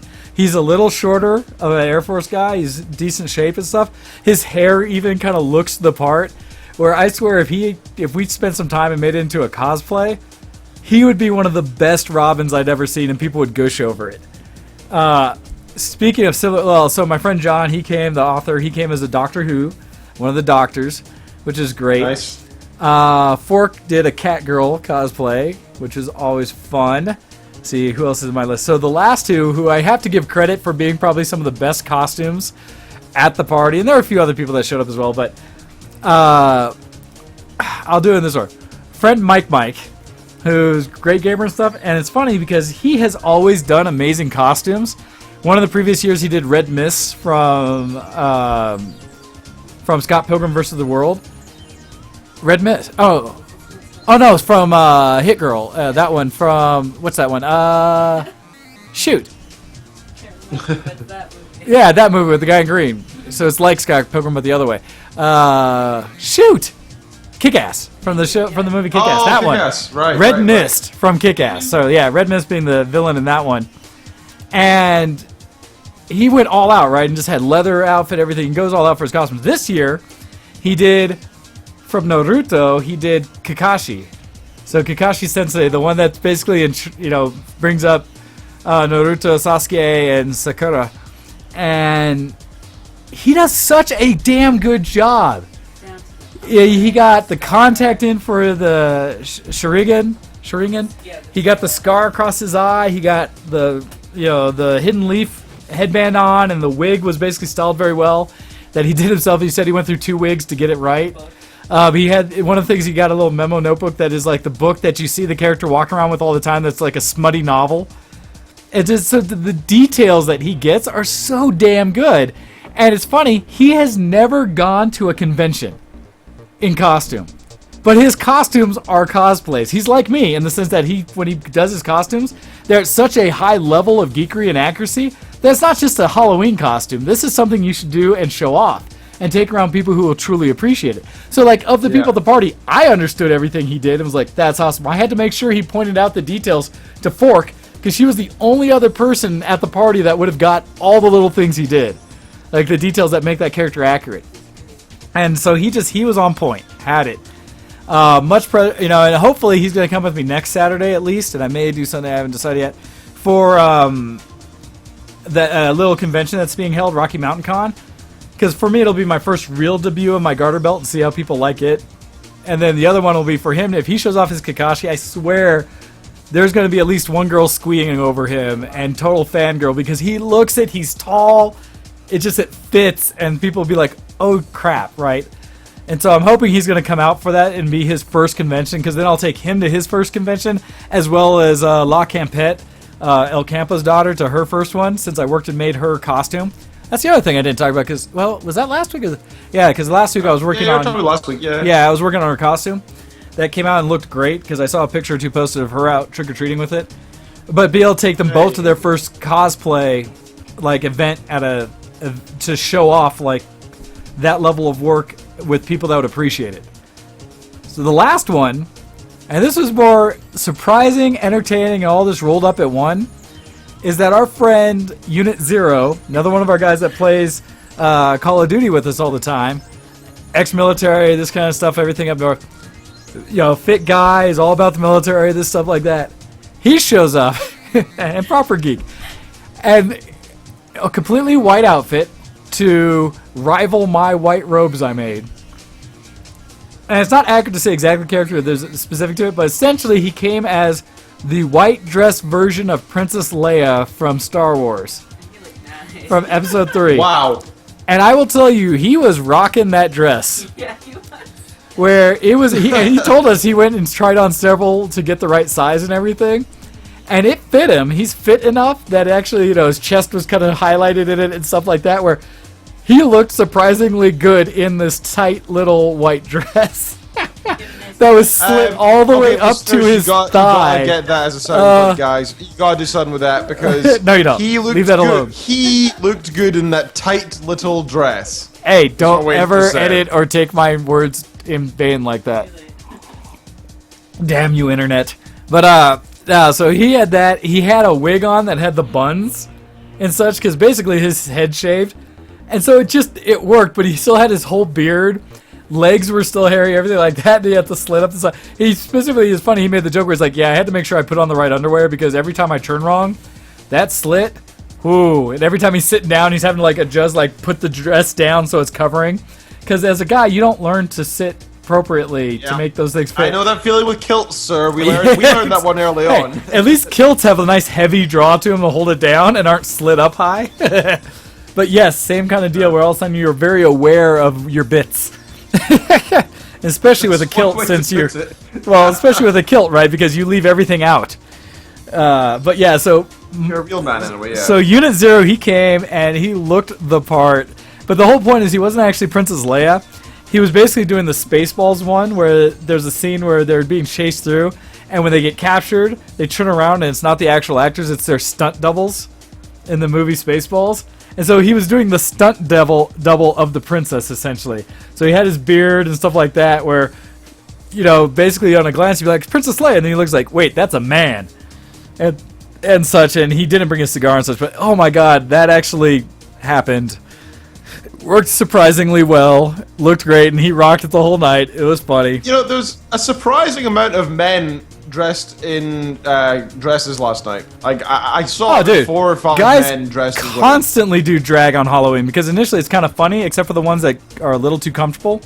Which I will say, I almost have to comment myself on that. Yes, this Fork's pointing at me with a judging face. Because, there's the moment where I was sitting there and I had because I had the thigh highs, essentially, fishnets on. Fishnet stockings that go with my costume. That... I was walking around outside or something with it, and it's just like, oh, these are surprisingly comfortable. Huh. It's like one of those things like, is that wrong? Should I say that? That these fishnets are comfortable? There's nothing wrong with it. I mean, you can wear what you want, Mr. Wayne. If you want to look like a pretty little girl, you're welcome to. Oh, definitely didn't look like a pretty little girl, that's for sure. But, yeah, anyhow, so I gotta give credit to all the costumes that were at the party. That was a lot of fun. And basically to end things up for the night, because it went late and I suffered. And the whole thing with our time change here, so that, we're back on normal hours for us, is that, we basically got that extra hour. It hit 2 in the morning and jumped back to 1 in the morning. And it was like, oh, crap. And we didn't finish till 3. So we were up late doing all of this. At which point, to shut it down, we ended up playing You Don't Know Jack, the party game they have on Steam. So PC game, because one of the reasons I got this one specifically is it has support for smart device interaction. And so what you can do is get on your phone or tablet, and instead of having to have people holding controllers, or each having their own controller, or like gather around the keyboard, what it does is they actually have a thing where you go to jackbox.tv, which is their website, put a little 4-digit code, and it creates an instance of your room, of you playing in the room together. And everybody's phone becomes the controller for your own character. And what's great about this, and this is the thing where it's actually brilliant, this is gaming done right, is that it allowed them to not only give you just this quick button interface to answer questions, but because all these devices have built-in keyboards, they were able to actually bring back one of the features that they were kind of losing as they were supporting consoles, which is being able to have questions where you type in full responses and answers and things like that, which is so awesome. And so it's just one of those, it's one of those things that's like, thank you, which made the games even better, because they had kind of the classic You Don't Know Jack trivia game. They also had, the two others that we played was Drawful, which basically you, at the beginning of the round, everybody gets this phrase or word that's surprisingly difficult to, on their smart device, then draw a picture of. And I will tell you, people with tablets would have all the advantage on that. And then as a group, probably, yeah. As a group, you have to go through and then guess, because they put in examples of what they show the picture, and you all guess like what you think that picture is trying to say. And then once you put that in, it comes up with a list of things that everybody said they thought it was, as well as the correct answer. And then you all have to try to choose the correct answer from that list, right? And you get points for everyone that picks your answer, even though it was wrong.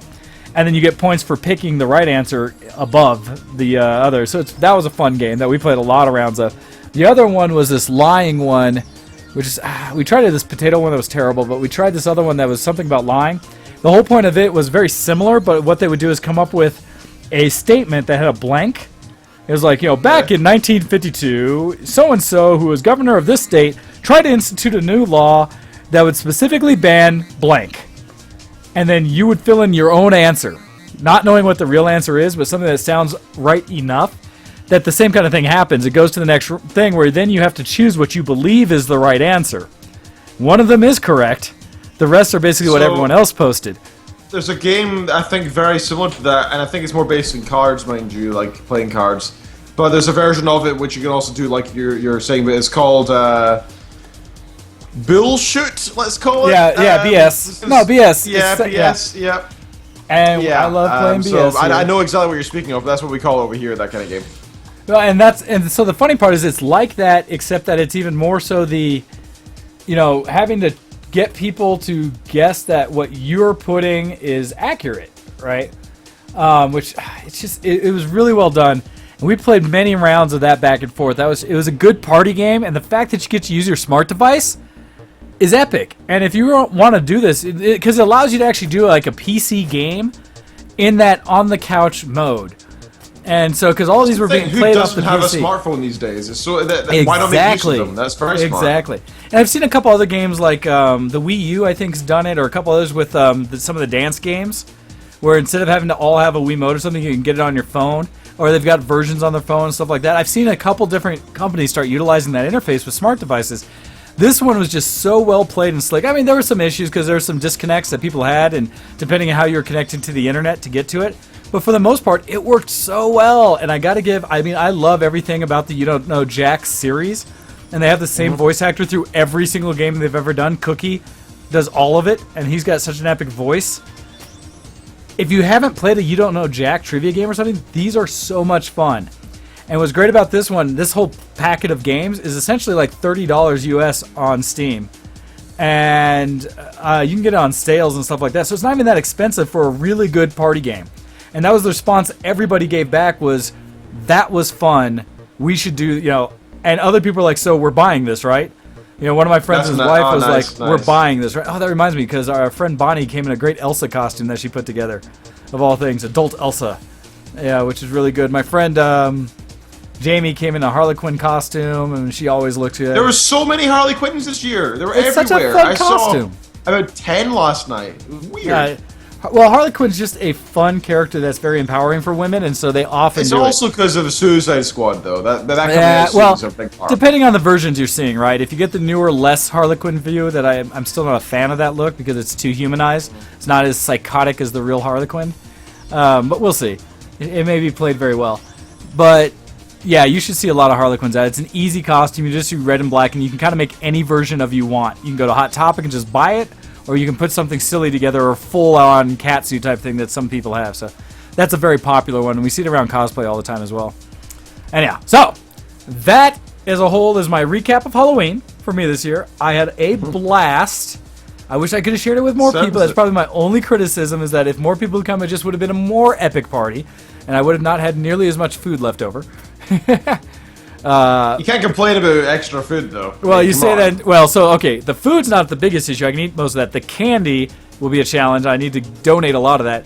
The alcohol will be a challenge because all the stuff that's in bottles and stuff. Which, thank you, everybody. I love when I get to donate to my alcohol stocks and then just increase how much I have because it's more parties I can go. But is that I made my punch and I made enough extra that I have a whole solid pitcher of like 3 or 4 liters of it I'll need to consume before it goes bad. Which means Wayne may not be leaving the house much this week. It may be getting blitz drunk every night on his couch because I need to consume that stuff and not do alcohol abuse. Maybe I need to have that. I need to have maybe one of the post-party parties now to like get everyone to come get hammered. Something like that. Yeah, just invite a couple of guy friends round, play some games. Hey. Have a few drinks. But yes, I need to do something with that because that too much, and I don't want it to go bad because it was good. So anyhow, that's all I have to say about Halloween this year. It's awesome. I look forward to it every year, and if people are in the area, you should totally come to my parties because they are off the chain. So much fun. All right. What? I can speak like that. That is okay of me. All right, so that's all I have that is geeky. Do you, sir, have anything specific you want to talk about geeky this week before we get into a little bit of news? Sure, a little bit. So I did a clear out in the past week because we had to empty a lot of bags and find a lot of stuff that I hadn't seen in a few years. And I've got some of it around me that I can grab quickly, such as... Maybe. So here is Pokemon Gold, Pokemon Silver, and Tetris for the Game Boy and Game Boy Color, which is nice. Yeah, these two are from Game Boy Color. These two are for Game Boy Color, and that one is for the original Game Boy back in the day. Nice. Found all my old PlayStation 1 games, such as the original Devil May Cry. Yeah, you gotta hold on to the original ones because that's good nostalgia. Having my first Final Fantasy VII and all those, yes. Ha ha ha! Nice. 3, Vice City. This came with it. I didn't ever play this because I hate driving games. That's such a good game. I also found some of the games my mum bought that she enjoyed that I did not. Ha! Nice. I didn't know your mom gamed. She used to game a lot more. Nowadays, not so much. So that's awesome. Also, she loves RuneScape, man. She puts so much time into RuneScape. She kicked my ass at RuneScape. And I also found this. Oh, wow. The game that I've still never yet really played because I can't ever find anybody to play with me. So, Pathfinder. There's a huge challenge, and I've said it before about tabletop gaming. With the convenience that is digital. Yeah. Getting people to actually come over and play a tabletop game is tough. It takes all day. It helps if you have people that already understand the rules and have played it before. And I still rarely finish any of those big games anymore. I've never finished a game of Axis and Allies, right? And rarely games of Risk and stuff like that, let alone these really in-depth games like these. So understandably. I mean, it's difficult to get people to do it once, never mind more than once. Yes. I also found my old Pokemon card collection. It's not to hand, sadly, but the first 151 cards, including the dark versions and Mew and Ancient Mew and the Pokemon cards from the movies as well. Nice. Including 2 Charizards, thank you very much, not just one. Ha! I absolutely loved my Pokemon cards. They meant so much to me back in the day. So it was really nice to see them again. It's the kind of thing that I don't want to ever sell, but hey, if I was told apparently some of the original shiny cards are worth hundreds now. Some of them are. True or not, but well, I don't know what their value really is because I don't follow the Pokemon cards. But I mean, like anything, if they are rare, and because one of the funny things about things like Pokemon happened to me with my Marvel cards or with baseball cards stuff back in the day, and so many things that we all had as kids that are now considered very precious, is that as a kid we played with them and didn't know how to necessarily take care of them, and we came up with random games that often destroyed things. We did silly things like take a baseball card and glue it to something because we think it would look cool, or stuff like that, or cut things out of things, whatever, right? Used to somehow destroy something from its pristine condition, which arguably, if you do, is fine because you have fun with it. It's kind of like the whole point of the Lego movie, right? Play with your Legos, don't just set them aside, put them together, not. The whole point is to actually play. So in a way, it's great. The challenge, though, is when you find these things that you used to love and you either can't find them because you got rid of them at some point for a bad reason, or you destroyed them at some point, in being a child, or however the case may be. But then you have this like nostalgia kick where you kind of want to go back and reappreciate them, and you're like, oh, I don't have that anymore. Oh, that's now destroyed. Oh, let me just go buy another. Well, because every other kid also destroyed theirs, you're limited to how many are actually in good condition. And so that supply and demand thing becomes real, and suddenly these things that might have cost $8, $10, maybe $15 as a kid, as a toy, are now easily hundreds of dollars. And it just hurts because you're like, I had that. I want it again. I had it. Where did it go wrong? Where did I lose it? Where did I...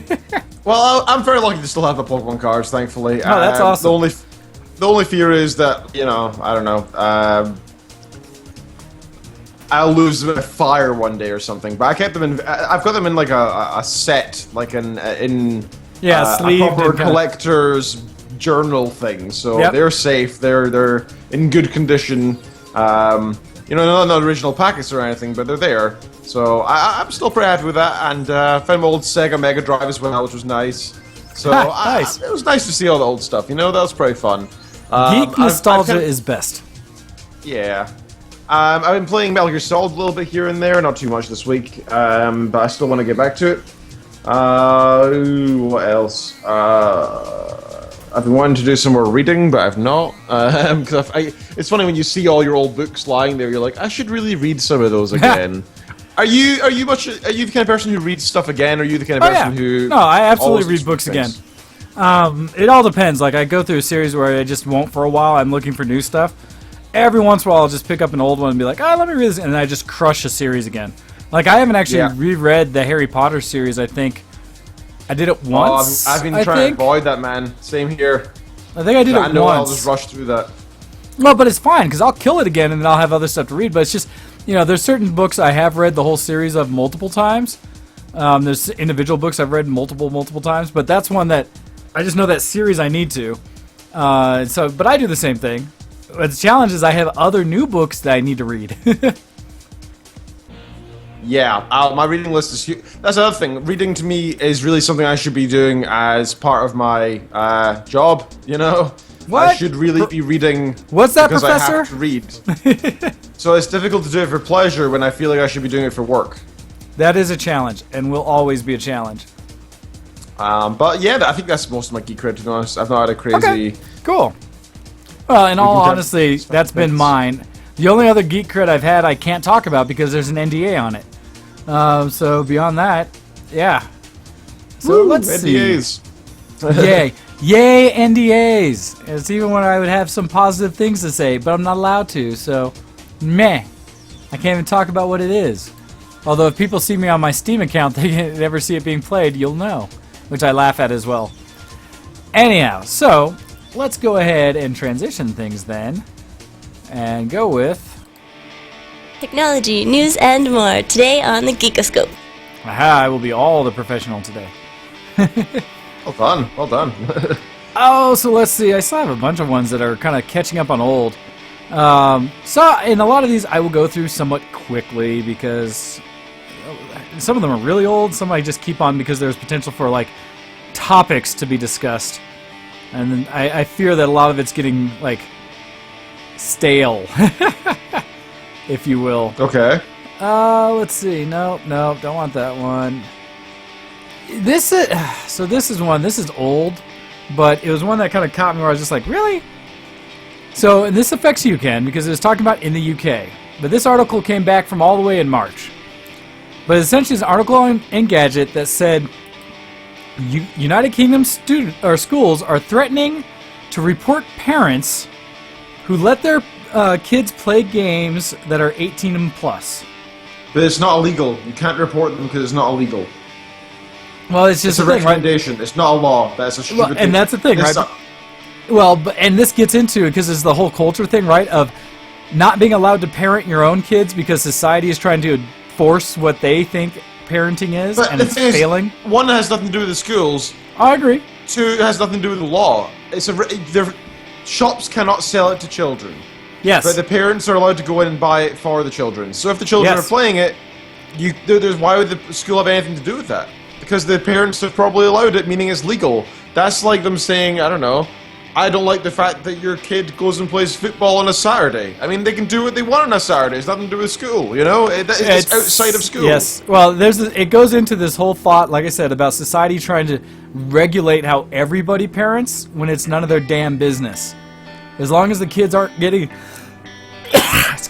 beat at home or truly abused or, neglected, and I say those terms because I think they're way over central, or how often those words are applied to situations. I think it's jacked up. Somebody feels like the appropriate, punishment for a child acting out horrendously is to close them up in a closet for an hour and say, chill out. It's not that they did anything that's actually going to hurt that child, but people don't like the idea of it, and so they freak out. Things like that, right? Whatever the case may be. So, in a way, Ken, you've already killed this article in a way that I agree with you completely. But I thought I'd bring it up there because... Sorry. I've seen parents come in where I was specifically in Best Buy, and I told this story way back when, where someone was picking up the latest Grand Theft Auto for their kid, and I kind of just overheard the conversation. I asked, well, how old's your kid? He's like 8 or something like that. And I was like, you seriously want to get that game for your child? That game's got a lot of craziness in it. Kind of just explained, and they were like, that's what he wants. That's what I'm getting him. I'm like, all right. I personally think you fail at parenting, but I'm not going to report you. That's your decision. Move on, right? I wouldn't even say so. I mean, I've met 8-year-olds I've met 25-year-olds who shouldn't go near an 18-year-old game because it would probably have a bad influence on them, right? I've met adults who cannot be trusted with basic things in life. Oh yeah, absolutely. I've met kids who are more mature than most adults I've met. I fully agree. Well, I agree completely with you. So, to be honest, I don't know what the kid's like. I mean, if the kid... the kids can sit and watch... I've met a kid who used to enjoy watching surgery videos on YouTube, among many other things, but one of which was the surgery videos. And his parents were very concerned, and I said to them, there's nothing wrong with that. It's not as if he's exclusively looking up gore and people getting in pain. He's looking up out of a genuine interest in the human body. I mean, that's a scientific thing. You should encourage it.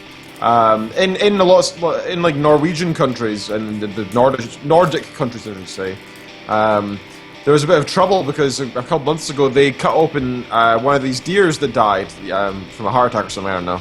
But this lion died from a natural cause. And they decided to do the autopsy in public, in the zoo, so that people could watch and learn from it. And kids and parents and loads of people came and watched it, and it was fine. But then Western media got a hold of it, and America and the UK and France were like, what are you doing? Oh my god, you're showing them there's blood inside of things. And the thing is, these kids are going to grow up being understanding of what gore is, and there's a bad thing. Well, knowing where their food comes from and how things work. No, it's not a bad. It's a scientific thing, and if we can ease their fear of death and things like that, why wouldn't we do that? To be honest, but again, people. My biggest challenge, and the thing that I throw it out to everyone, is that it's people trying to, and we talk about this all the time, push their personal beliefs on everyone. Where it's and I keep, the same thing I keep talking about with my social media side. And I had some discussions recently about things like this where There are people I completely disagree with their choices in life, how they live, and the things they do, but I am still friends with them because for the most part, I'm chill, right? And I can get along with them. I just don't have to support those decisions and the things they're doing. And I can still be friends with them. And it kills me how many people can't. That if somebody disagrees with them, that is such the evil, that is so wrong, and they just can't accept it, that they go off and they can't be around people. One of the best things with Kitten and I's relationship is the fact that we are pretty much opposite in most things. And people find that weird. I mean, like, she's very creative and I'm not. I'm logical and she's not. She's very spontaneous, I'm not. I'm very practical and she's not, right? Like, these things, like, we both have faults and we both have, like, great things about us. And we sort of complement each other that way. It means that when I fail, she can pick up the rest and vice versa, right? So it's a good thing. Relationships should be that way. But be it friends, be it wife and husband, be it whatever, because it's okay to have people who are different than you around you. And if anything, it'll enrich in your life, really, because you'll learn more about your fellow man. You'll learn more about the culture around the world, about people's different perspectives and point of views, and if you make any decision in your life that affects other people, you should understand them as much as possible. If you have any position of power, be you a teacher, be you the freaking garbage man, a postman, if you interact with any other human being, you should have a better understanding of your fellow man, and so why would you try and not learn as much as you can about them? Try and enrich your life about culture and those around you. It'll make you a better human being. It'll cut down on all the prejudices in society if you can understand people who are different than you. And I think it's a great thing to do, you know? Life's more fun if you're with people who are different than you than if you're with the same people in the same locality and the same town you're born in. If you go and explore and people around the world, you'll learn so much more. I say, expand your horizons, people.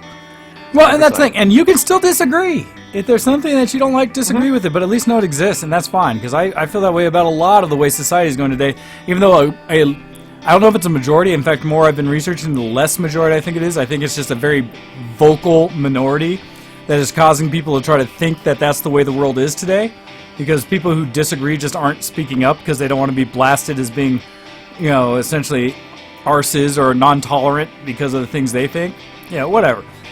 But it's okay, and you can still be friends with people you disagree with, even if it's at some fundamental levels. Because it kills me how many people can't handle that someone has a different opinion, and therefore are like, well, we can't ever talk again because you're obviously insane because we disagree on something. But seriously, I mean, that's the level of reaction I hear from people. To be honest, I'm an anti-theist, right? I'm not an atheist. I'm an anti-theist. I genuinely, like, I don't just not believe in God. I actively would say it's unlikely, right? That's my point of view. I have friends who are Christian. I have family that are Christian. I have friends that are Muslim. And, you know, if we get into a debate about religion, great, we'll talk about that. But until that comes up, you know, they're still my friend, they're still my family, and we may be differing on views. That doesn't mean I hate them. Yeah. I can still love them for who they are, even if they have a different understanding of our world than I do. You know, it's not a bad thing. If anything, it'll enrich in our lives. No, I agree. So that's just one of those things out there. But yeah, as we were talking about, just people and things trying to reach into other places where they don't belong. You know, let people live their own lives for the most part. Another article that comes up, and this kind of support, and this is another just quick one. I'm just clearing out old stuff. This one comes, another UK-based thing, but this one is just a report, essentially, and a good one. It says, as Oxford scientists have determined, there is no link between violent games and aggression. Oh, again. Exactly. Newsflash, we all knew this. Just for the specifics, for the specifics of this one, it says, despite multiple media reports claiming that mass killers have been inspired by their games, there's no evidence of a link between violence in video games and violent or aggressive behavior in 12 and 13-year-olds. So Oxford did a behavior analysis of 12, 13-year-olds and found that children who play games excessively tend to be hyperactive and unruly.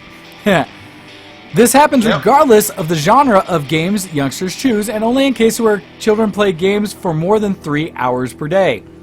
There are some lessons for you. There is no coincidence or connection whatsoever, though, between violence in the games and violence in the real world. So just throwing that out there for all of us. I think it's something we already knew, but it's always nice to have someone in science help confirm. Again. Yes, it's again nothing new. All right, last thing I'll do before I let you jump in here, just because I don't want to lose this, and I think it's appropriate because it's time related. I don't know if this will go away or not. But article coming out talking about one of my favorite gaming franchises, which is that of Tribes. Oh, I might have this open as well. So what this one is essentially, and this came from Tom's Hardware, although the real link, and I need to go back and find it because the real link is actually Tribes Universe, essentially. Make sure as I type it in that that's the one. But what has happened is there's an article that basically said that the Hi-Res Studios, the ones behind Tribes, are celebrating essentially 25 years of all things Tribes related. And in doing so, I think it is that or 20 years, something like that, they are releasing and have released on the tribesuniverse.com site every one of their Tribes games. And they say everyone, that includes from 1994 the game Earth Siege, and in 96 Earth Siege 2, which were two mech games that they made. The first Star Siege Tribes that came out in 98. Tribes 2, which came out in 2001. Tribes Aerial Assault, 2002. Tribes Vengeance, 2004. And the current Tribes Ascend. They're all available at that page. You just have to click Expand All, and you can download every one of those games for free. So I wanted to throw it out there so that everyone could know. Cool? All right, sir. Cool. On to you. Alrighty, yes, I did have that open because I was, hey, who doesn't want free games, right? Seriously, and good games. Yeah, that too. So I've got two Fallout ones that I want to go through both of them. I say, this is the time. It's about to come out. Yes, it's very close. We're at the countdown, really. I think it's less than 10 now. Bethesda teams up with Jones Soda for Nuka-Cola Quantum Soda. Fallout 4 developer Bethesda has teamed up with Jones Soda Company to produce Nuka-Cola Quantum, available exclusively at Target. The official Fallout Twitter account tweeted the announcement along with an image featuring the bottled neon blue soda, which will be available November 10th, the same day as Fallout 4 releases. Very nice. So that's pretty cool. That's brilliant because that's something to go pick up a whole stack of those sodas to start playing Fallout and say goodbye to your friends and family for the next, week or 3 or month. Yeah, hopefully you just have enough bottle caps in your pocket for that. Next up, Bethesda confirms Fallout 4 preloading. So, digital copies of Fallout 4 will preload prior to the game's official release, according to Bethesda, which is a damn good thing as well. Why would it not? Why would you not have the game ready so that once it ticks over into an official release, you can just hit go, go, go, go, go, the way it should be. I don't know about you guys, but I have not actually bought it myself yet, but I know a way of getting it cheaper. I heard an inkling of this. There are multiple websites out there that'll check for you about deals, right? They'll see if there's any deals available on games. My favorite one is thereanydeal.com. So I'm going to have a look there myself. Oh, nice. Well, as you're going there, one of the things we do is I know Pause is great about both posting in the forums at times, as well as on the VTW Facebook page, the VTW gaming page there. That if you're not a member of, it's a closed group, but just message to get in, let us know, let me know directly, and we'll get you into the VTW gaming group on Facebook. Any of these deals coming out, especially for the games he cares about, like Call of Duty and stuff like that. So if you want to always know what the latest cheap ways of getting games, just let us know. Sir. So the cheapest right now is to get 17% off from Games Planet's French website, or if you just want to have the British version, which you probably should, go to Games Planet UK, get over 12% off, so it's £35.19 as opposed to the normal price of about $50. Nice. Which I've seen elsewhere, or $40 depending where you go. So yeah, pretty nice deals out there. Make the most of them. Don't buy a game new and never look up on that website. There's no reason ever to just pay extra for no reason. Yes, exactly. Same thing about pre-ordering stuff like that. Not necessarily. Don't do it. Yeah. Let's see. Just do your research. I'm very excited for Fallout 4. How are you, sir? Have you purchased it yet? I have not. I know a lot of people who have, and a lot of people are very excited. My challenge continues to be I have too many games. And because this week, in fact, Thursday night, I guess it is officially, Call of Duty Black Ops 3 is released, and I already had that as a pre-order thanks to friends who gave it to me for my birthday. I will want to dedicate some time to that game, probably kill the single player real quick and get into multiplayer right away. As they're trying to decide if the clan is going, if VTW clan is actually going to try to do ranked games for a change and maybe become competitive. You know, old man gaming, and instead of us just playing our regular team deathmatch hardcore and destroying people, maybe see if we can take this beyond just that little area. And to do that, we need to dedicate right away and figure out if that's the game we're going to be playing.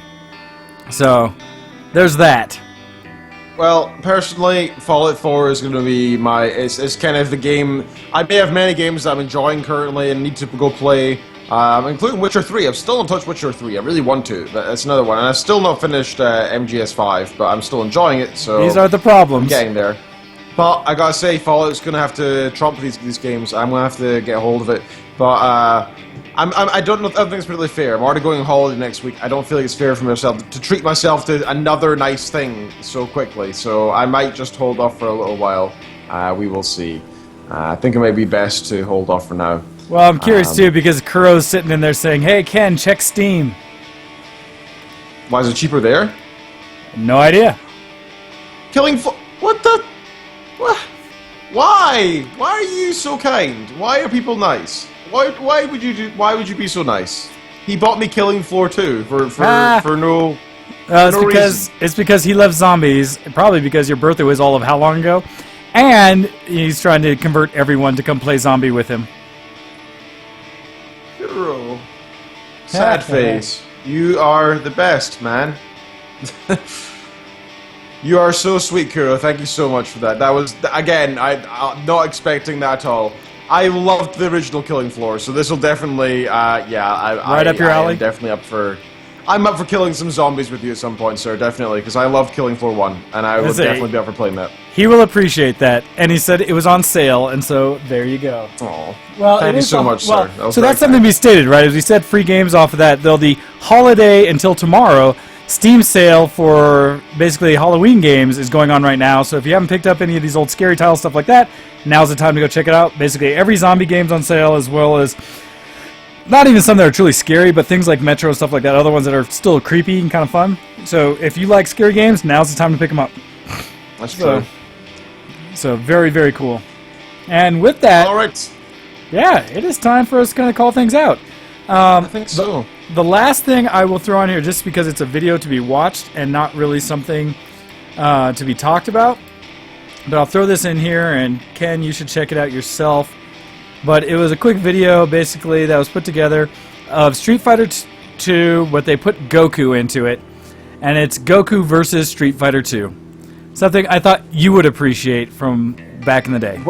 What's the point? There's not even a challenge. Like, so it's fun to watch how they threw him into the Street Fighter game series, and because of that, they do very Goku things, you know, Dragon Ball Z things in the little video they made. So it's a fun watch to see what they did. I'll have a look. That sounds good. All right, sir, if you would lead us out of here for the week, it would be much appreciated. You have been listening to ShowX on VTWProductions.com. Actually use www because for some reason if you just type in VTWProductions.com it won't work. So make sure you go to www.VTWProductions.com. I've learned. I say that that's Hordak's fault DNS because thing or something. he's never listened to me to call Google and make them fix that, or GoDaddy, I guess. Yep. Check us out elsewhere on twitter.com/VTWShowX for the show's official Twitter account. And also check out Mr. Wayne's at twitter.com/DocDead and myself, twitter.com/GoHex. Also check us out on Facebook and type in ShowX, you can find us there. And Patreon, if you haven't already signed up to give us a tiny amount per month, you can do. Go patreon.com/ShowX and give us $1 a month. We'd very much appreciate it. It goes towards the show's funds and keeping us on the air forevermore. And it stops like Mr. Wayne spending all his money on keeping the show afloat, because it's not just his job, Mr. Wayne. Stop that. Yeah. Right. Yeah. Little criticisms cheers I get. cheers for having me again, sir. It's always good fun. Always good to have you here as well. So with that, listen to all the shows on VTWProductions.com, as well as our sister site, Alpha Geek Radio, and all the things that they simulcast and host for others, because there's a lot of good content there as well. Oh, yeah. And more than enough time in the week for you to listen to all of us. Also, as Cupchuck is talking about the gaming night, everyone jump into into our TeamSpeak after the show. If you don't have the details, go to VTWProductions.com, as Ken said, www.VTWProductions.com. Front page on the top left, there are all the details to our TeamSpeak channel. It's a wonderful voice over IP app that we like to communicate on, and it's free for all of you. So come check that out. I will not be able to do the full gaming night because I have to return a fork home so she can do homework and things like that. And running around afterwards. I need to get ready for Tenerife tomorrow. Exactly, you have to pack and fly. But everyone else jump in there. I know people have been playing a lot of games together, including things like Rocket League and stuff like that, which are a ton of fun. So please check it out, do some gaming on our behalf, and we will catch you all again next week. Till then, you've been listening to Show X on VTWProductions.com, and we are out of here. Whoops. See you next zombie. Good night. Also, God.